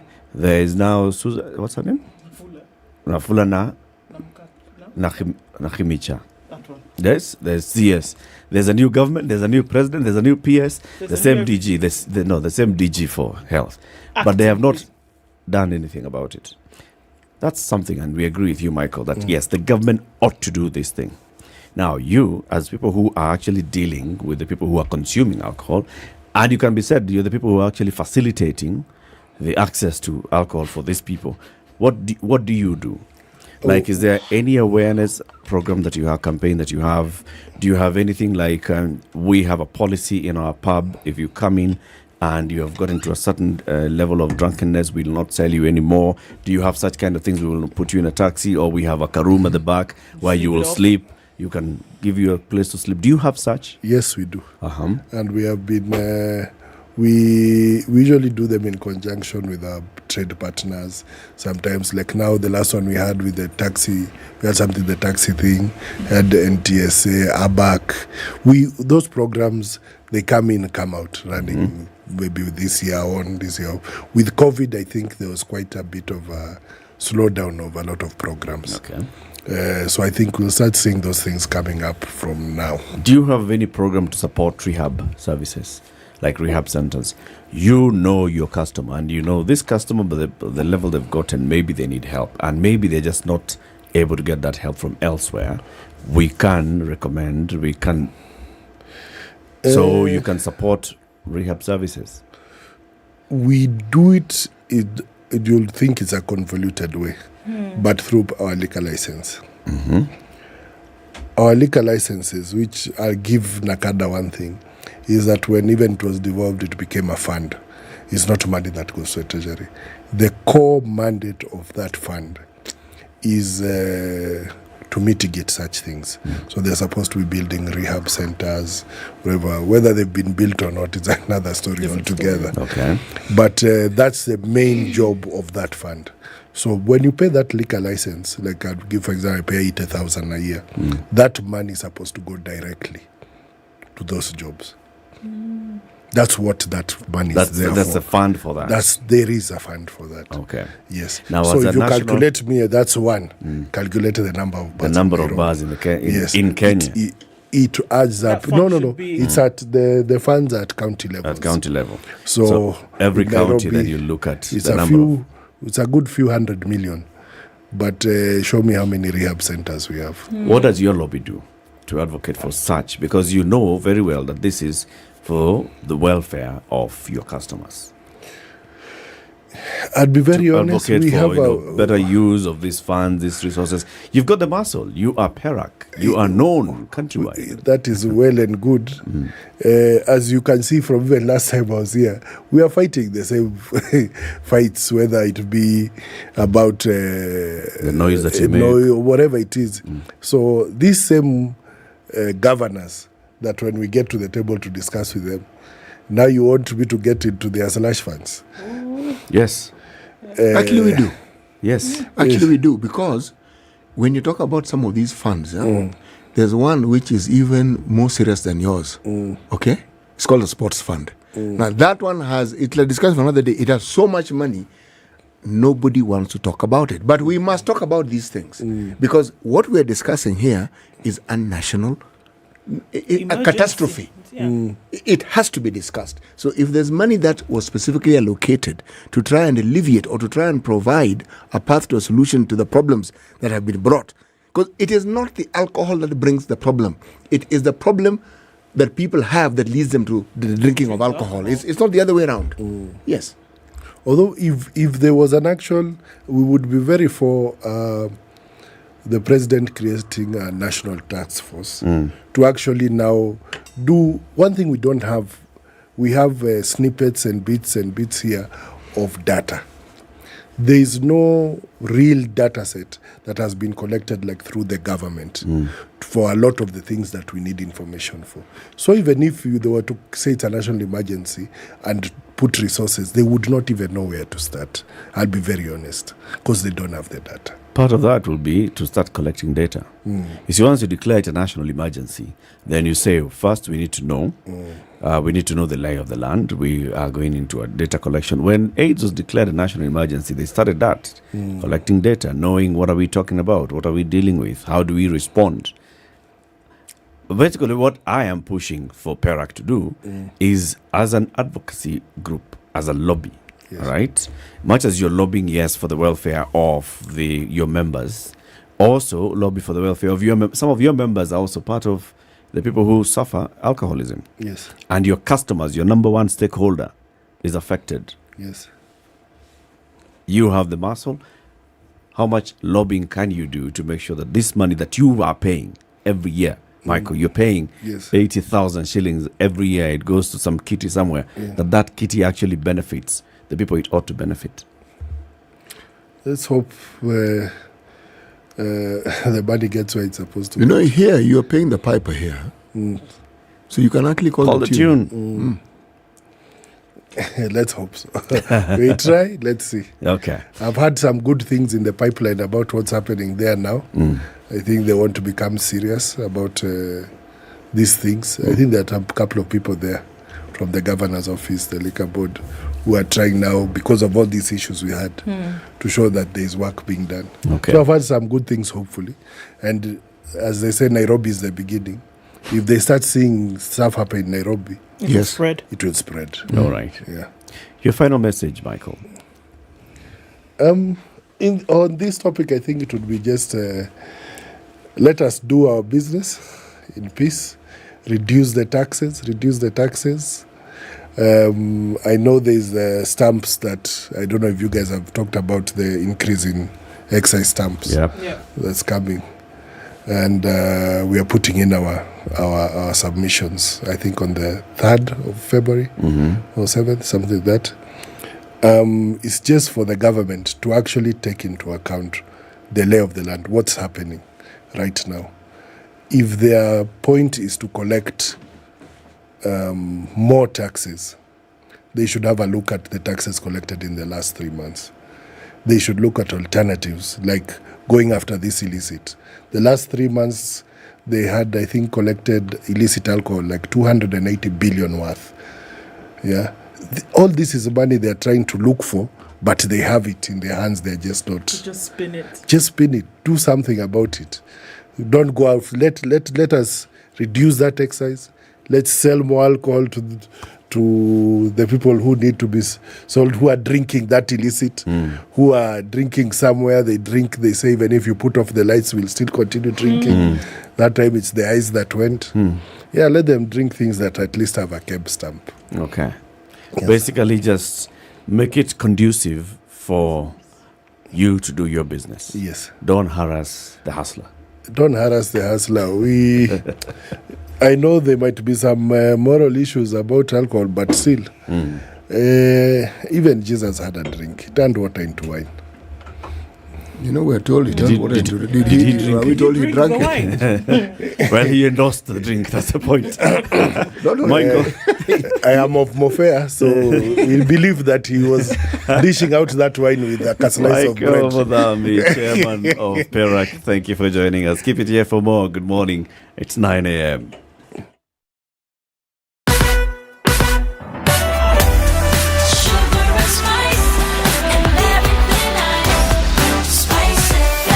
Spice up your life.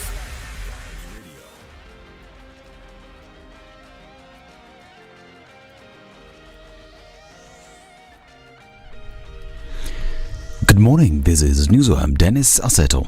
The government has urged all parents and guardians of grade 7 learners to ensure children report to schools, noting that it's compulsory in line with the government's 100% transition initiative. Education Cabinet Secretary Ezekiel Machogu says that junior secondary school is free, contrary to reports that learners joining junior secondary are required to pay some fees. He added that the government has catered for all the expenses and that no grade 7 learners should be left out in the ongoing transition. The CS also reported that all grade 7 learners in public schools will be issued with their textbook in each of the core learning areas at junior secondary school and the optional subjects they will choose. Now, the government has set aside 2 billion shillings for immediate response to the raging drought and famine.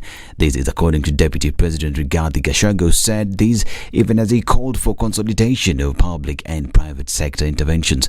Presiding over a consultative meeting on drought situation in the country, DP Gachagua asked the ministers and ministries and government agencies to include other partners in the response to avoid duplication of roles in combating the drought that has affected more than 5.3 million people. The Deputy President said the response is urgent even as it seeks a long-term solution. And Kisumu Governor Anyang' Nyong'o has launched the first ever drone delivery in Kenya, that is Zipline Instant Logistics Distribution System. This drone technology will reduce time wastage in health product supply by road and reduce the delay in accessing life-saving interventions, just as we witnessed this afternoon a drone delivering vaccines at Nyeri. He said this during that process. Pregnant women and other sick persons will no longer have to be referred to other facilities solely because of non-availability of medicines and other health products, especially those needed in emergency situations.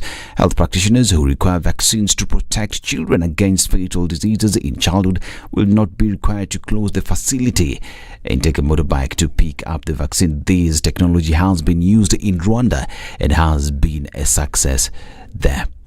Judy Awino from Kisumu County says this has helped her manage her health situations more better. Now, this as Governor rallied his colleagues in the 47 counties to prioritize allocation of funds in the health docket towards elimination of neglected tropical diseases in the country. Nyong'o said the fight against NTD requires a multispectral engagement to firmly and decisively deal with such diseases. The governor called for the observation of proper sanitation and hygiene practices at the family level in order to break the chain of transmission of NTDs. Now, the newly appointed regional commissioners have been tasked with cataloguing security issues in their respective areas of jurisdiction in line with the government's new tack of developing customized responses on a region-by-region basis. Interior CS Kithure Kindiki also pointed out the need for more active participation by national government administration officers in execution of government-funded development programs and projects in the country. County governments are an integral part of the security system, hence the need for collaboration with the national government. The Sexual and Gender-Based Violence Court will be relocated from Shanzu to a new Mutapa site as efforts are made to roll out the specialized courts across the country. Chief Justice Martha Koome said the courts will ensure tailor-made justice for victims of sexual and gender-based violence. Danish Ambassador to Kenya, Ole Tonke, emphasized the necessity for ensuring that victims of such crimes get speedy justice in court. On the part, Swedish Ambassador Caroline Vicini says her country is keen to continue supporting Kenya's justice system through the Swedish International Development Cooperation Agency. And police in Nyakach, Kisumu County arrested 2 men in connection with a series of robberies around the city in recent days. Moses Adhiambo, alias Ola, and Calvin Ucheng were flushed out of their hideout in Kaminyoro village and stolen goods of unknown value recovered, according to the police. The arrest followed a robbery incident where 2 residents were attacked and beaten by 4 thugs who later ransacked the house, making away with their TV sets, music systems, mobile phones, and other electronic goods. Their 2 accomplices fled the scene and are still at large. Police said they are also recovered 16 liters of Changa brew and a stone of bank from the suspect's hideout.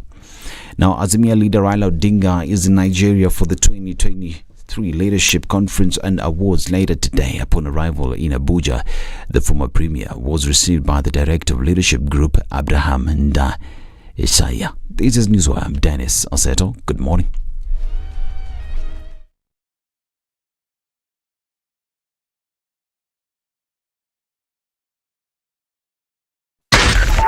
.4 Spice FM, Nairobi.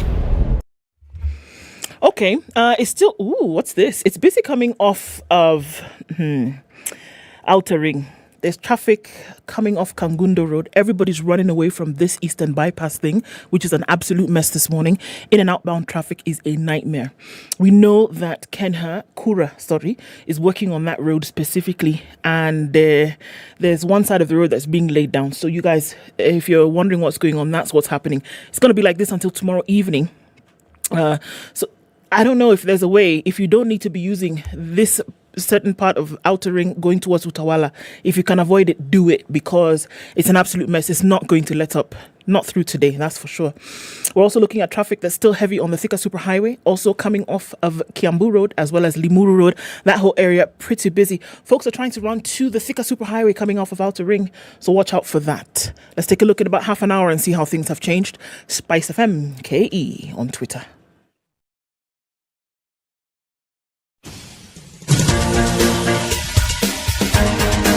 This is the Situation Room, the home of hard-hitting political commentary and penetrating insights about the state of the nation. This is a talk radio experience like no other. The Situation Room, a place for hard truths, debates, and elevated conversations. The Situation Room, witty, political, engaging, deep, controversial. In the room, we have C.T. Muga, researcher, academic, seasoned political observer, a fountain of wisdom in these politically uncertain times. Ndu Oko, Nigerian by birth, Kenyan by choice, communications expert, Pan-Africanist, a truth seeker and believer in people power, and Eric Latif, agent provocateur, the man in the chair, seasoned journalist, news hound, a man who believes in punching up, not down.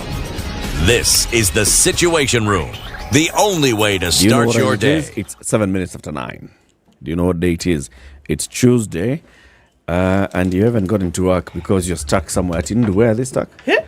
Utawala, that place that you need a visa to go to. On the Eastern Bypass. Yeah, it's absolutely crazy. So Kenha, because Kura and Kenha in collaboration. Kura are laying what? So let me speak the English that they use because I'll just look like an idiot. See, they're because I laying don't the exactly finals. understand the thing. So there was a notice that they gave out yesterday. Yeah. And so there is part of what they said is that final surface dressing. They're doing the last part of the beautification. Those things. Final surface dressing. Chandelier on the road. Not that kind of dressing. Not dressing for treating. Dressing yakuva. Okay. The road. So it's between Embakasi Barracks and Site Camp.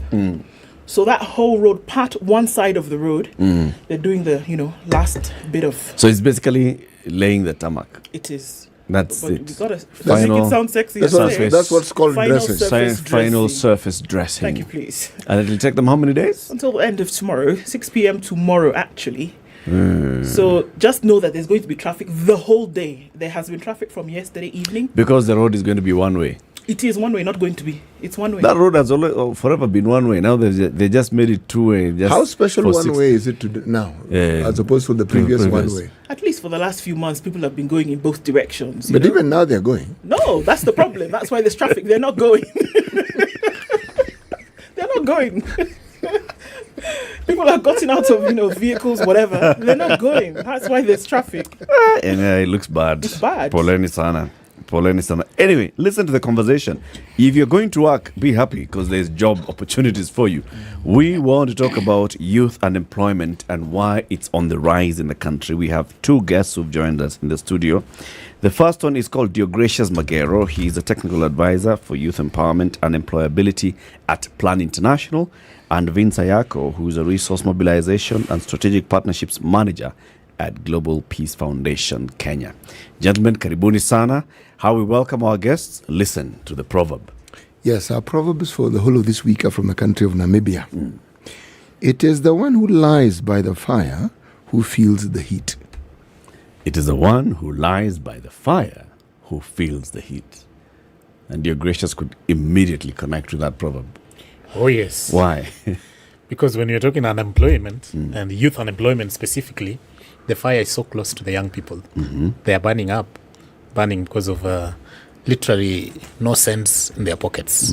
And the world doesn't care because inflation is driving up, going towards an escalating direction. So clearly the closest person to add to that level of youth unemployment is the young person we're discussing today.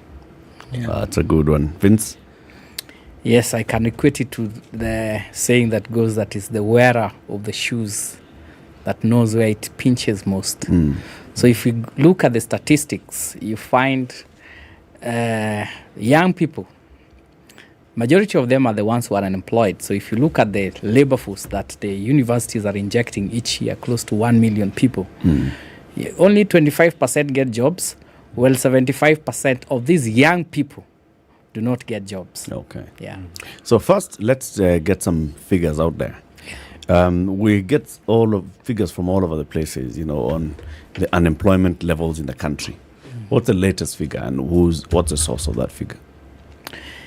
If you look at the World Bank report, especially the one that I was able to mention of the rate of youth unemployment, it has really increased because if you look at the university injection to the labor force each year, it's close to 1 million people. And if it is already 1 million people, and the jobs that are there are quite limited, only 150,000 jobs were created. So you look at the bit of, when you look at the unemployment rate, you find that the university guys who come out, even the 25% who Are get we talking jobs, about universities or on all all TVETs. post-secondary education? Post-secondary education, Okay. colleges, universities, it accounts to 25% of these people get jobs. But even the jobs they get, like me, I'm a trained teacher. But what am I doing now? Resource mobilization. You're a and manager. strategic. I'm not teaching. So you find even the 25 who do jobs, they do jobs that are not in line with their career goals and objectives. Well, the 75% of these young people are languishing out there. Wanajita, the so-called the hustlers, they're trying to look for jobs. What kind of job are we talking about when you say that 75% go unemployed? So for the 25%, we say the decent jobs that we normally talk about, of course, good remuneration, good working environment, the 8 to 5. So the 25%, at least they can be able to have decent job. But the 75%, you find somebody is a graduate and is a tout. Honestly speaking, with all the due respect, I respect the touts outside there because also that was my first job. You find that it is not the beauty or the happiness of a parent to take your child to university, you spend almost $500,000, and then your child becomes a tout. Okay, so the 75% then includes it's people who have become touts and all those. We don't count like they're employed. Yeah, those are not decent jobs. That's quite a conversation, really. Yeah. And I think we need to just demystify, thanks to Vincent for giving us figures here, around what we would call employment and underemployment. Okay. And so when we say underemployment, just like we are breaking it down, is I went to study for this specific profession and I'm still hoping I'm going to get that job. But as I wait, and sadly, of course, the public sector is not creating as much jobs for some of these young people to attain. And so I have to do an informal kind of job in the hope that I'll eventually get the job that matches my skills. So that means even my incomes are lower. Most of the time, I'm not able to, as a young person, take care of my needs sufficiently enough to start building wealth, start investing, etc. So somebody remains underemployed. And that is also a statistic. But let me ask this question. I really have to ask. Yes. I mean, what do you, the two of you are teachers like myself, what do you teach students? I mean, what do you think all this learning is for? Or why do people go to secondary school, post-secondary school learning, eventually some universities, some go beyond, some say, what do you think all this is really for? To get a job? So, is it all so that you can get a job? No. Don't you think there's something wrong with that thinking? And also, when you think about the jobs that people look for, someone says they're trained. Is there not something then wrong with what we teach? Absolutely. Is there not something wrong with even the courses we provide? How? Yes. Do they meet the needs that we have? Because if you're talking about the time when I, for instance, graduated, jobs looked for you. I had a letter of employment before I even finished my last exam. I even knew where I was going to work. That is a long time ago. It's history. Right now, that isn't the reality. So if we are training people in the way that I was trained, there's something very, very wrong. Can I add to that before you ask the please. question? Yes. Because you also talk about those then who are working in, quote unquote careers for which they did not study. Now, is this because they're working in those careers because that is what they could find? Or is there the realization that whatever you studied is actually not where your heart was when you were? We had the CUSPS director here.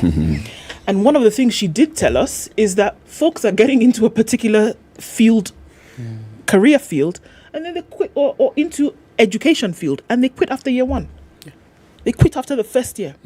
Because example, just like you, because that's actually not what they want to do.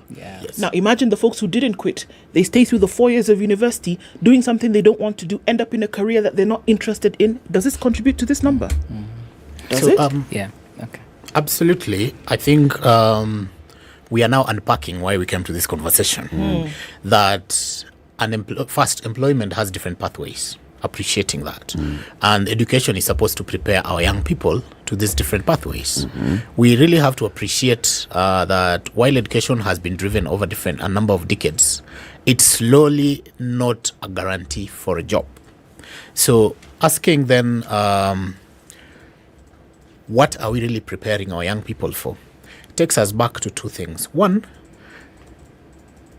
close to 40% from a study by McKinsey and Company sometime 2015-16, over 40% of employers globally, and that could be worse in our region here, feel that the skills that the young people are bringing to the labor market do not meet the market requirements and demand. And that is something we have looked on for a long time in different interventions. Maybe we'll talk about that later in terms of addressing that. And that basically means there is quite a significant challenge and problem between the expectations of the labor market and the education system, whatever it's preparing and skilling these young people. But then on the flip side, there's what we call youth aspirations, And that is the bit that is bringing a situation where, as you say, Even me, when I went to campus, I didn't know what I'm going to do. And because my parents were teachers, and they told me, you know, we have educated you because we are teachers, I had to take a teaching course. Along the way, I realized a number of my talents, and I realized teaching is going to just block me in what I want to do.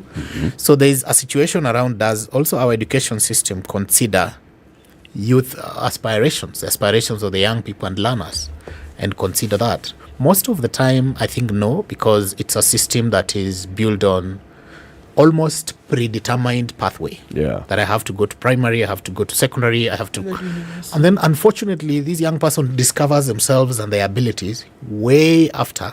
Let me not use the word wasting, but spending all that time, 12 years. But you're gracious, you know, here, with your permission, can I differ with you? Absolutely. Thank you so much.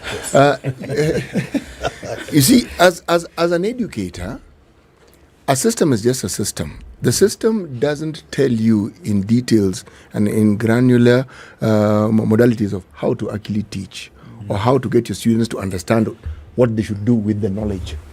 It doesn't. So then are we saying we train our teachers wrongly? We train our educators wrongly? Because everything that we're saying in terms of preparation, the content of what you're teaching is just the content. Now, how to use it, that's in the hands of this educator. So are we saying that anyone who purposes to be an educator must then be trained in how to communicate so that what the content that they're putting across can actually help this student become this person who thinks differently from the way the teachers think? Because the problem here, as you've said it goes back to the teacher. Forget the student. The student learns what they're taught and how they're taught. So we are saying we have people who are in the education sector who have zero imagination, who don't even seem to understand what is needed, and yet here they are teaching, and here they are, we are trusting the lives of our children in their hands. And then there's a disaster waiting for them after 4 years or 8 years. Which they can see. Yes, which they can see. Because they've been through the system. Yes. Yeah, maybe I can just add on that. I think there is a mismatch between the skills we provide in school vis-a-vis the demand of the labor market. A case study, even me, I did education. But I taught for 1 month. I went to a school. I was teaching Form 2, Form 3, Form 4. They gave me volumes of books to mark over the weekend. And I asked myself, is this what I want to do for the rest of my life? And then through apprenticeship, I went to an NGO. And there was an aunt of mine who was working with an organization called Goal Kenya. And I saw how they were analyzing the needs of the people, putting it down, and looking for solutions to solve those problems. It took me 6 months to learn how to write a proposal, to identify partners, and also to do local resource mobilization. My passion changed because that was what I loved. So the challenge in our education system is going to be addressed. I know other people may differ with me, but I know CBC is going to address that problem. I am happy I was part of a organization that was supported CBC by... is going to address the problem or partly. Try and address the problem? Try and address the problem. I Let me don't just see a finish with problem. that. Yeah. So I don't see a problem. Here is somebody who went through university studying education, Yes. all right, to be a teacher. But in only 6 months' time, you are able to reskill yourself into something else. The education system had prepared you well, my friend. It had prepared you well. Yeah. All you needed to do was that apprenticeship for the 6 months for you to switch. Did you have to go back to school to relearn how to write a proposal? No, you just sat there and you looked. Because you could write, you could read. You could put together your thoughts. Why are you able to put your thoughts together? Because You had been trained. Because you've been trained on how to put your thoughts together. So it doesn't mean that our education system is not really producing people who are good enough. Look, 500 billion shillings a year is coming into this country from people who studied here and they've gone abroad and they're doing whatever they're doing. Many of them are not doing what they studied here. If you require evidence that this system actually works, just look at the remittances. Yes. So, very good reflections. So just the other day we were celebrating great places to school and looking at how education is impacting the society. I think there has been significant, I would say steps in terms of learning how to improve our education system. One of the gaps I would say, and we have to discuss education, unfortunately, because it's contributing to ultimately you want to see an educated person succeeding in their lives. Yeah. If we look at the statistics in terms of how many graduates are even getting those jobs, whether overseas or locally, let's beyond looking at the money, that statistic is not practical in terms of how many are we churning out against how many are actually going out there to build the economy. That's something to reflect on. How many are we churning out? However, pardon? How many are we churning out? We are churning out close to 800 to 1 million annually through the different university graduates. Yes. University and college and tertiary. Sure. So a professional person. So it's basically, yes, post-secondary, tertiary education. Yeah. Absolutely. Mm-hmm. So rather taking us back to the reflection around then is the education meeting the needs of the market? Who is the market? Typically, there are two ends to workforce development. There's a supply side, which is building the skill set, the mindsets, the attitude, and linking those skill sets to the aspiration of the young person. On the flip side, there's the demand side, which is then this young person goes on this other side to either grow their businesses and access market or to access employment. And so we call it waged or self-employment. For as long as there is still dotted, if no linkage between those two, I think what we are working hard and doing very well in Kenya is building this person with the skill set they need. But unfortunately, we are not very intentional on linking that to the demands of the market. And that is why you see somebody going through apprenticeship for 6 months and realizing this is what I wanted. What if that apprenticeship was part of the interventions within the education system when they were choosing their course, when they were choosing subjects in Form 2, going to Form 3, so that it's not about grades anymore. And that's why I think I would agree with Vincent in saying there's a good direction towards CBC because that is becoming outcome-based. Sure. Yeah. What about the involvement, though, of the overall workplace? And, this goes across board. It includes government as a workplace. It includes the private sector as a workplace amongst corporates. What about the workspace being then involved in education? We see it happening around the world. Yeah. So that, essentially, that is what partially dictates, and in a softer manner, not necessarily walking in and saying this is what you must teach, but it informs then the kind of courses, for example, that one would take or one would be prepared for. How can that involvement take root so that you see education and workplace, working in congruence with each other? Thank you. Thanks. That's quite an exciting question. And I think that's why we're here. Both of us, and myself to be specific, I don't want to speak for Vincent, are working in a space where we are contributing and complementing education outcomes by working in the development space, linking labor market, private sector employers to skills development programs. Practical example, just recently, Plan International did launch what we would call inclusive employment for the hospitality sector. And we are saying that young people, regardless of their backgrounds, in this context, vulnerable backgrounds and different diversities, including youth with employment, youth with disability, can actually have conversations with our guidance to understand both global and regional and national level requirements of the hotel industry. And then we've crafted a program, a skills training program, very intensive, around the specific skill set that these young people need. And these young people are being trained and supported by the hospitality sector to get trained, get attached to the hotels, get apprenticeship, and grow through a role. So there's kind of like a check. And I say this because about a year ago, we read an article and we had a discussion about this, whereby professional bodies in this country, so one of the ones, engineering, career of solutions, had graduates coming out from one of the universities in Kenya saying that, hold on a minute, there's a particular part that these guys are not trained for, so we cannot actually hire them. So the question is, where were you when these fellows went through the 5 years that it requires you to get an engineering degree at the university, informing? Because they were taught from year 1 to year 5, they were taught, coming out wanting to get jobs, whether it be electrical, whether it be electronic, whether it be civil, whatever it is, and then you're told, actually, there's this expertise which you do not have. Meanwhile, they've been through training, so we cannot hire you.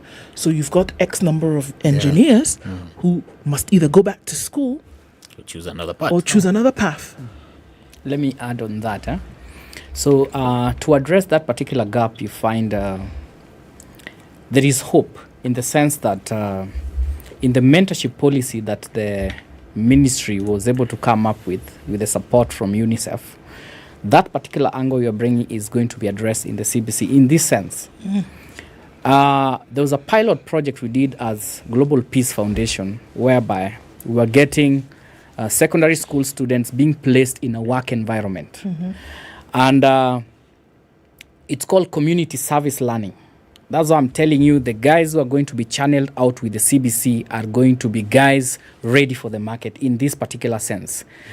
They are placed, if it is an organization doing lending, they will be placed in the marketing department for 4 hours to know how do you market that particular product. And then another 4 hours are going to be taken through the accounting department. How do you account? The other initiative is another 4 hours in the debt collection. How do you know good clients and bad clients? And then the other 4 hours are going to be placed in the management. How do you able to manage a team? So in this particular sense, before they go to the field, they look at what they are learning in school. If it is business and they're dealing with customer management, so they learn it in class, and then they come to an institution like this. Even the Standard Media Group, you have all these departments. They go through across all these departments. So eventually when this person go back to class, he'll be able to know, yes, I am interested in business, but which sector of business? So that's how you'll be able to address our problem. Most of our people, we don't take time to invest on research and development because our intentions, our action should be guided by data.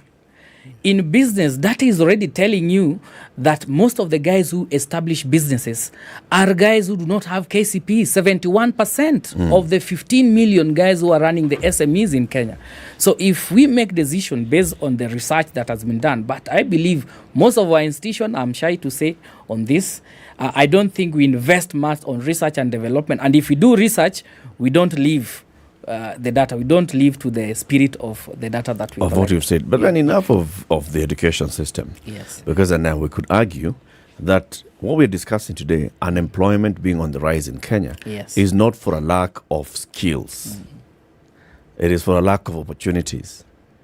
Where are those opportunities? Where, I mean, you graduate as an engineer, but your passion is in hospitality. You get an opportunity in hospitality, and then they tell you, no, you have the passion, but zero skill. You can't even hold a fork. I think the issue is then the opportunities. But let's take a break. This is called a Minute Maid break because this is the time when to tell them why we do a Minute Maid break. This is the time where you take a minute and you have an moment after thinking about all the things that flood your brain. So Minute Maid says, in any of the wonderful flavors from apple to mango to pulpy orange, which is Eric's favorite, as well as tropical and others, take that minute, take a sip, and declutter for just a moment with Minute Maid. It's 9:30. We'll be back shortly with Deogracious Magero and Vincent Tayako. We are talking about unemployment. Youth unemployment is on the rise in Kenya. Why, and what are the solutions? This is the Situation Room, the only way to start your day.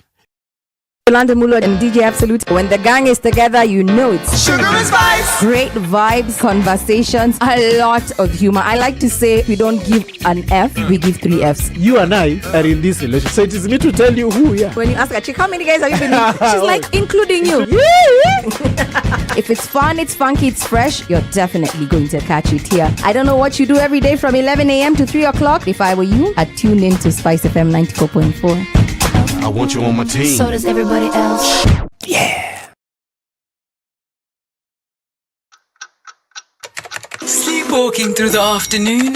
Sleepwalking through the afternoon. Sleepwalking through the afternoon. Don't live life on repeat. Enjoy your break moments with Minute Maid Delight, a treat that awakens your senses and fills you with vitality. So fill those break moments with the indulgent sensations of Minute Maid, featuring delicious mango, tropical and apple flavors. Minute Maid, filled with life. Sunny conditions in Nairobi at 18, highs of 28 and lows of 15. It's sunny at 13 in Nakuru, we'll see highs of 28 and highs of 27. In a sunny Nyeri at 15, it's 16 and sunny in Eldoret, highs of 26 and lows of 11. Looking into Mombasa, it's sunny at 26, highs of 31 and lows of 24, and Malindi is cloudy at 26, highs of 31. Looking into a cloudy Kisumu, we'll see highs of 30 and lows of 19. And Kakamega will be sunny through 2 day, highs of 31 and lows of 14.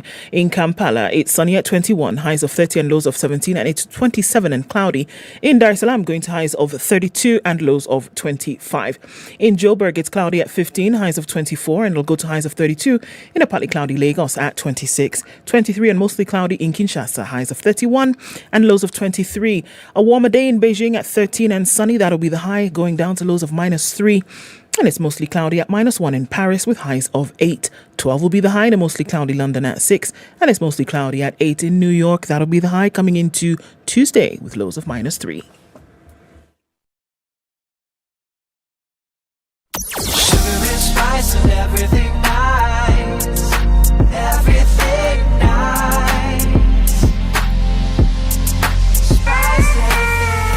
Spice up your life.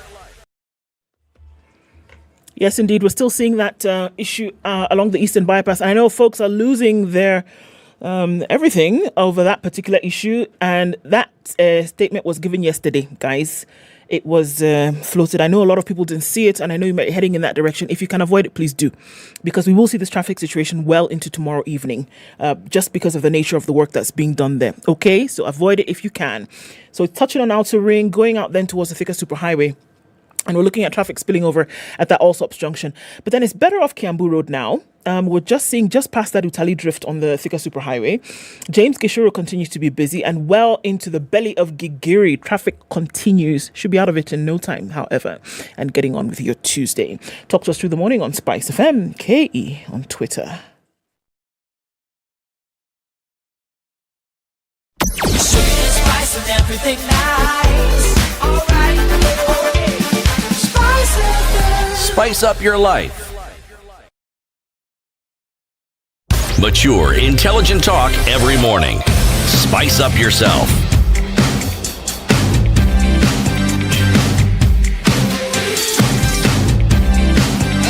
Mornings done right.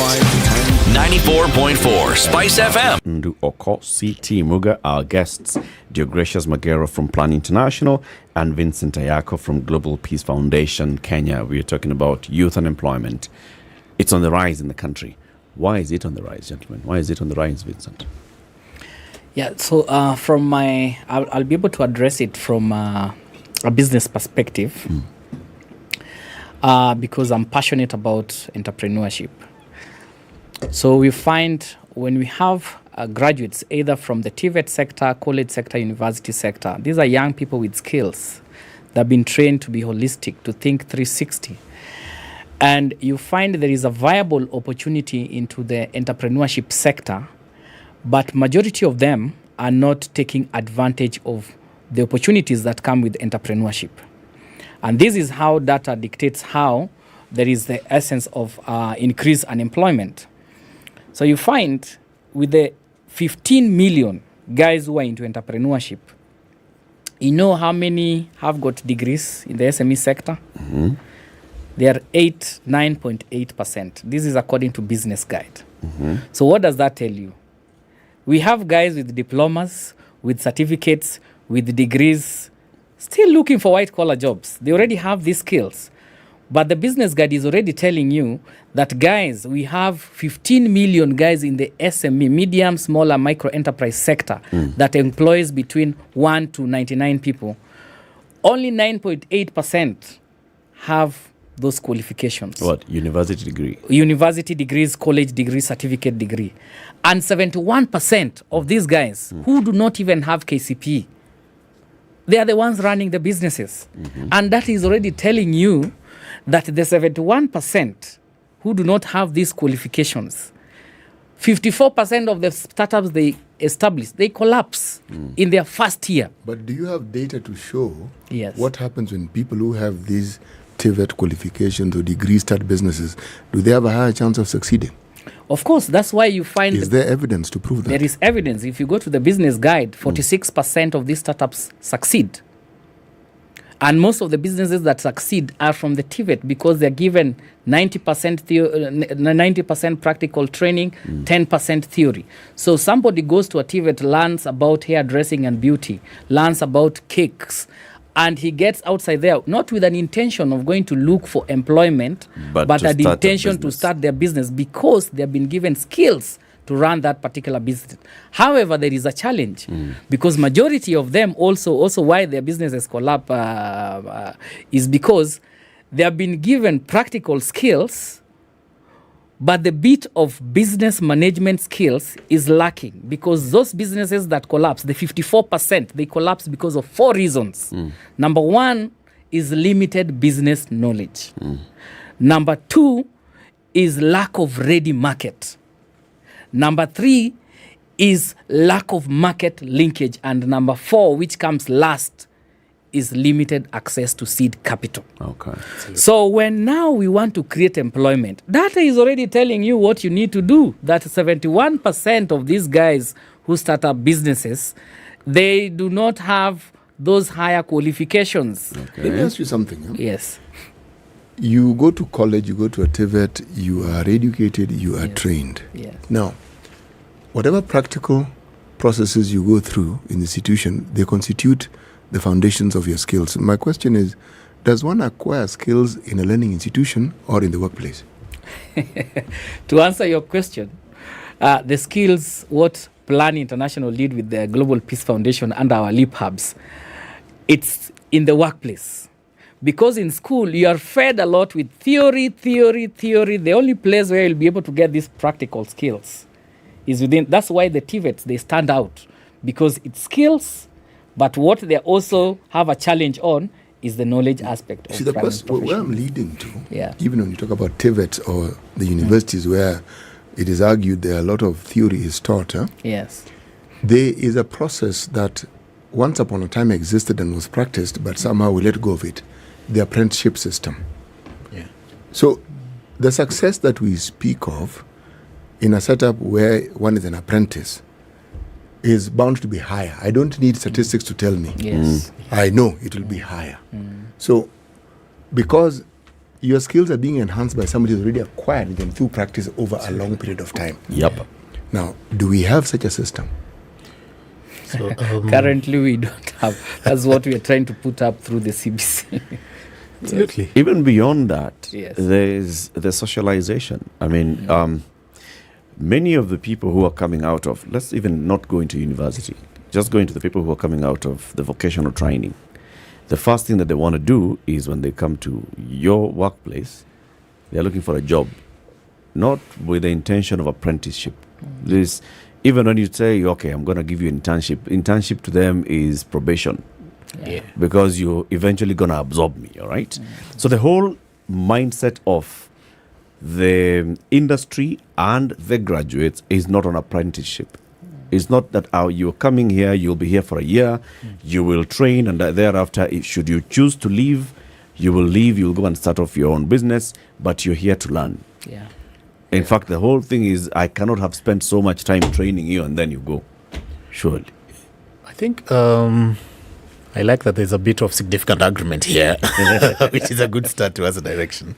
Allow me to say this, and the graduates out there who went to typical public spaces would forgive me.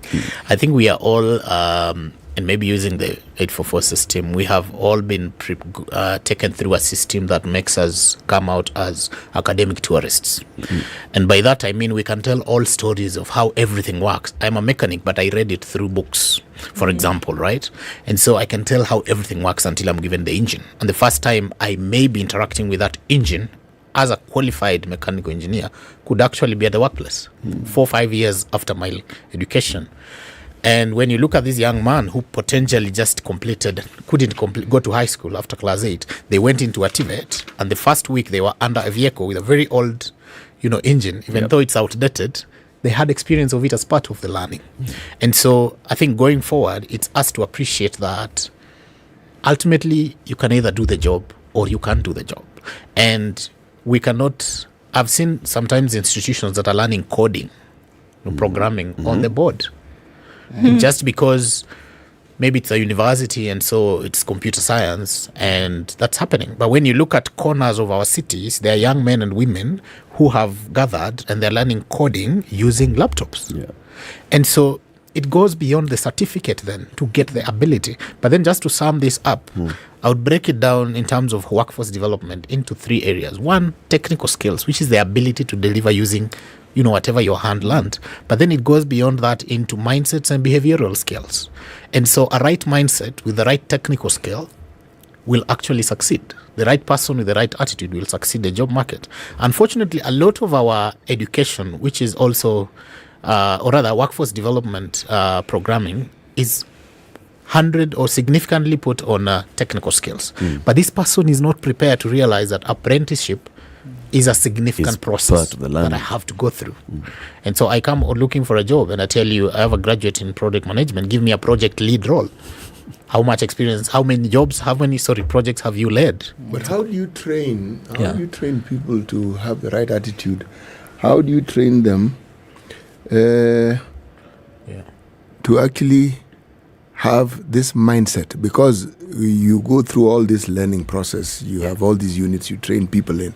Yeah. But how do you inculcate this important ingredient? Because even at the workplace, apart from the technical skills, even if someone had them, there's something that many employers complain about.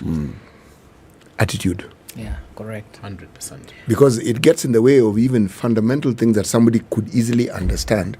Like when Eric talks about somebody comes in as a trainee, or somebody comes in as a, what's that word again? Intern. The whole attitude of this intern is that they are bringing value to this organization. Yes. And then they're coming to learn. And so that attitude gets in the way of so very many things. So maybe to add there, I can share my practical example. They always say your attitude defines your altitude.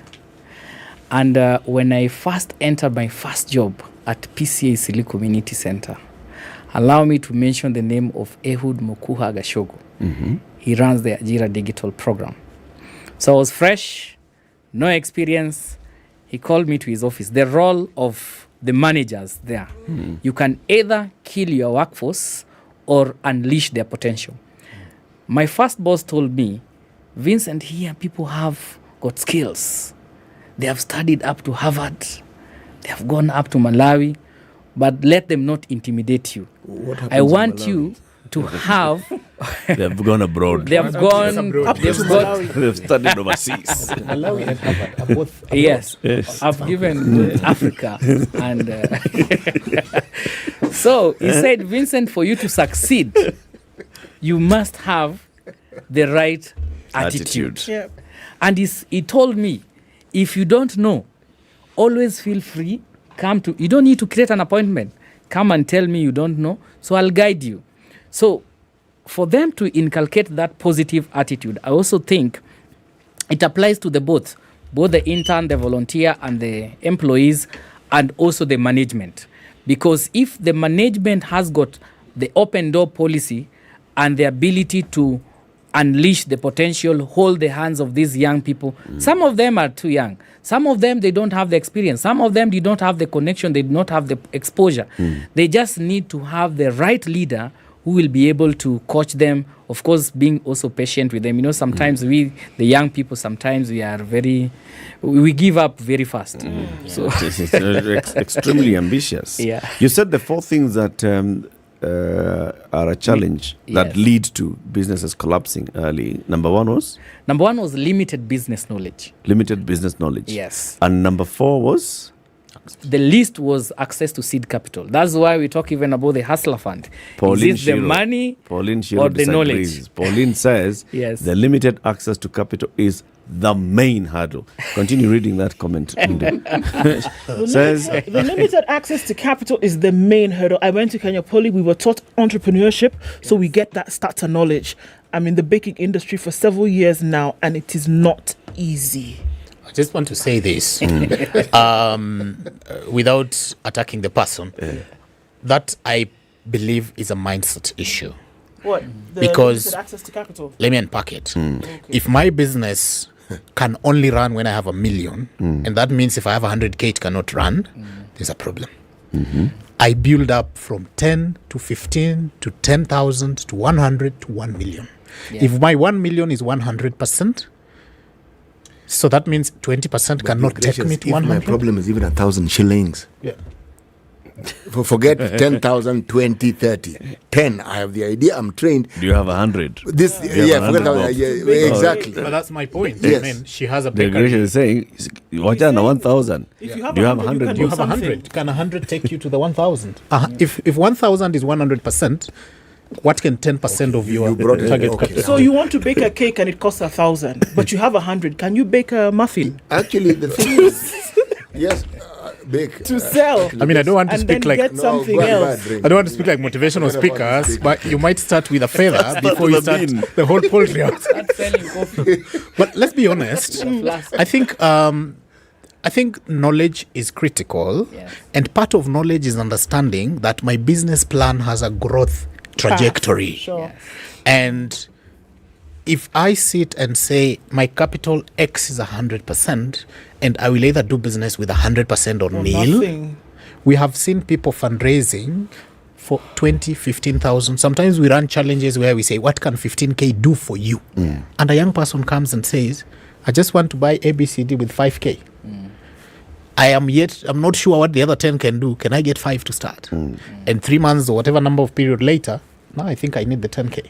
You know, what you say is true, but also remember that there is something called venture capitalism. You see, it's not just a question of me wanting to have money for my business, but someone who's willing to work with me in that risk. Meaning, 100%. yes. So it's not just the money accompanied by expertise. So we are actually agreeing with you that Mentorship. Purely money is not number one. Knowledge and skills. No. I'm agreeing with that lady. The money, just give me advice. If I don't have money, how am I going to eat advice? To eat advice? Let me add something. May I say something? I want us to take ourselves back to a typical TVET that is teaching business course. Right. Yeah. What does the trainer do most of the time? They are probably a teacher. They are reading business books and training. Have they run a business? That's why recently the edicts that came out saying, stop all these business courses. Absolutely. You're joining a TVET, do it for the practical skill. Yeah. Because if, just building up to some of the other gaps, if I am a business trainer and I'm not running a business, what the hell am I doing telling people reading books? Let's build apprenticeship and coaching programs so I can meet this person who tells me it's okay for you to aspire to have 5 million for whatever level of your business. But this is the practical journey I've gone through. Start with the 10,000. Let me show you how. So I think it's that gap of knowledge and the coaching bit. You know, I'm still not agreeing with you here. I'm going to explain why I'm not agreeing with you. You see, if you have run a business, you will know that even when it is moving forward, sometimes there are bad patches. It's not that you don't understand business. There are bad patches, and you do need money. It is not. You have the skill. You need to have liquid. Yes, you do need cash flow. Yes, before it can even get to a point where you can even talk of reserves, that support is utterly necessary. But I want to move away from this discussion, and now I want to discuss something. It's my favorite topic. Something I like discussing. It's not just how we train teachers, but the requirements we have for teachers. We set the bar low. That's true. If our requirement for teachers or educators was as high as the one we place for doctors and engineers and all these other courses, architecture and all these high-flung courses, because these people are the ones who end up teaching these fellows, we would start by having people who have the right attitude towards their job. Not people who feel that you're a teacher because you couldn't get what you wanted, so you end up being a teacher. Yes. You can tell when you find a teacher who likes their job, you tell the students are what indicate that this teacher loves their job. They don't mind marking. Right. Yes, they don't mind marking. This guy was put off by marking. Now I'm talking to somebody who taught for 19 years, so I can tell you. The marking is a non-issue because the marking is what tells you about the students. What you're looking at is the student's communication with you. You've given them an assignment. You look at it, it tells you about the student. Correct. Then let's take it to the level where you're talking about TVETs or lecturers. Problem is that most of these people are not teachers. They've never run a business. They need to be trained to teach, first of all. They need to go through these lecturers, these professors, they need to be taught to be teachers. Many of these professors are untrained teachers. So the skill of actually communicating that knowledge that they have, they don't have. This thing that you're talking about, how you mentor a student to get them to the point where they don't have. So we shortchange the people who go into those institutions and come out at the end. Correct. All right? Yeah, that's right. Now that's the end of my favorite Let topic. me just add something there, Latif. Just to support my lady, the comment from Pauline. Pauline. Yeah. One thing is the guys who teach business, they've never run any business. They've just crammed books. I want to give a practical example. I sell chicks, like chicken.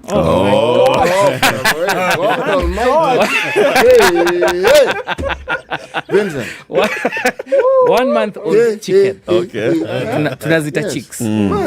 So this one, we started day-old chicks. 1 month old. Oh, 1 month. As we sell one, it's called product clarity. Okay. So we started in Kienyeji November. or, Improved Kienyeji Croiler breed. Interesting. So now we started it in November 2018, and it's sweet to learn on job. So we never had any knowledge. We never knew whether we wanted to start selling mature chicken, selling eggs or meat. So tulikuwa tunaanza tu. We started with 200. And then eventually as we were growing, we realized, we did a market survey and we realized these farmers, they get their chicks from very far. And what problem were they facing? Morbidity, mortality rate, limited information on feeding, vaccination, biosecurity. We eventually developed our own authority in that field based on practical skills. So one problem that can be able to be addressed to solve the unemployment bit, I like the bit of investing in research. Do it yourself, learn, improve, fall, wake up and run. So we came up with a business model canvas with the 9 building blocks, and we said, what is our value proposition? It helps you to define product clarity. We said we want to sell 1 month old improved kienyeji chicks that is fully vaccinated, of the right body size, given proper vaccination. And then we ask ourselves the next question, who is your customer? Not everybody is your customer. With a laser beam, you need to map out who are your customers, the schools, the poultry farmers, the farmer groups, because you not go selling to everyone. And then customer relation, how do I keep and retain my customer? Having a customer pipeline, because you need to be targeted. We say business is a science. Channels, how to reach your customers, revenue streams, how you'll make money. And then you come to the partners you'll be able to work in to drive your value proposition, customer relations, and then you come to the bit of the cost structure. If you do business like that, then chances of you being part of the 54% that collapse will be very slim. Actually, you could very well be. You know why? Everything you've said is true. That is, if someone wants to study a course of business and how to do business, but there are those who argue that to actually understand business, you need to have a failed business. Yes. If not, several failed That's businesses. true. Yes. Then you, you pick yourself up. Or then you realize what this thing is all about. You see the sell day old chicks, let them all die. die on you, or have those day old chicks grow into full grown mature chick, and then suddenly the people who look after them tell you these things are just dying. And then when you go, you find these guys are getting fatter and fatter, and you realize, my goodness, they are dying, but not quite the way these guys are telling you. You're killing them. I think we have to appreciate that the business world is a whole conversation, and experience is the greatest, teacher in business. And going further to say that business is a significant pathway towards self-employment. It's still very relevant in this conversation.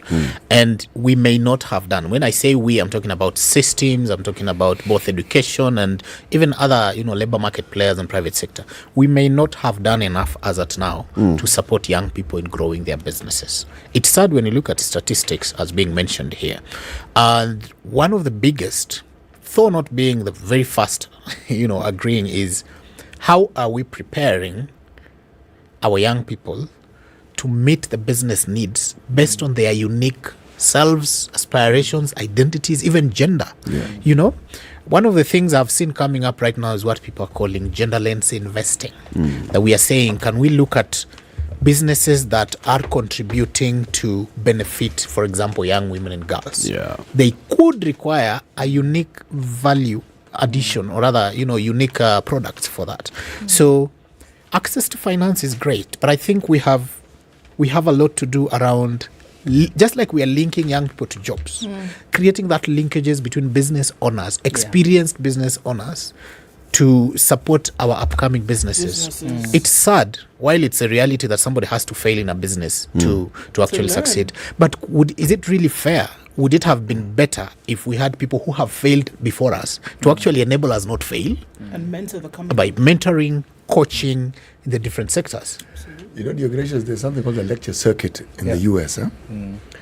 Retired presidents and other senior people who've been in government join that lecture circuit, and they're paid very well. They even get people from all over the globe. You know why?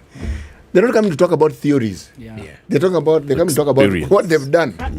So when this person talks to you, you don't even ask them where they went to school, because you know this is what they used to do. So when they are talking, they know what now. It's a reservoir. Now, we don't have that, you know. We don't. People retire and just disappear into the village.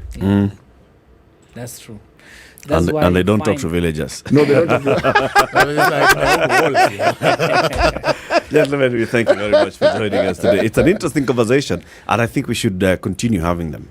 Looking into how then do we open up those opportunities for employment. When you say unemployment is on the rise, we need to think solutions. And this is a platform for that.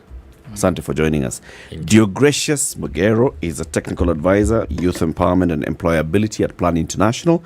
And Vincent Ayako is resource mobilization and strategic partnerships manager at Global Peace Foundation, Kenya. Thank you for tuning in to Kenya's biggest conversation, The Situation Room, today. God willing, we'll be back tomorrow, the first day of February 2023, and the 14th day of Valentine's. Have a lovely one. Goodbye. 10 a.m.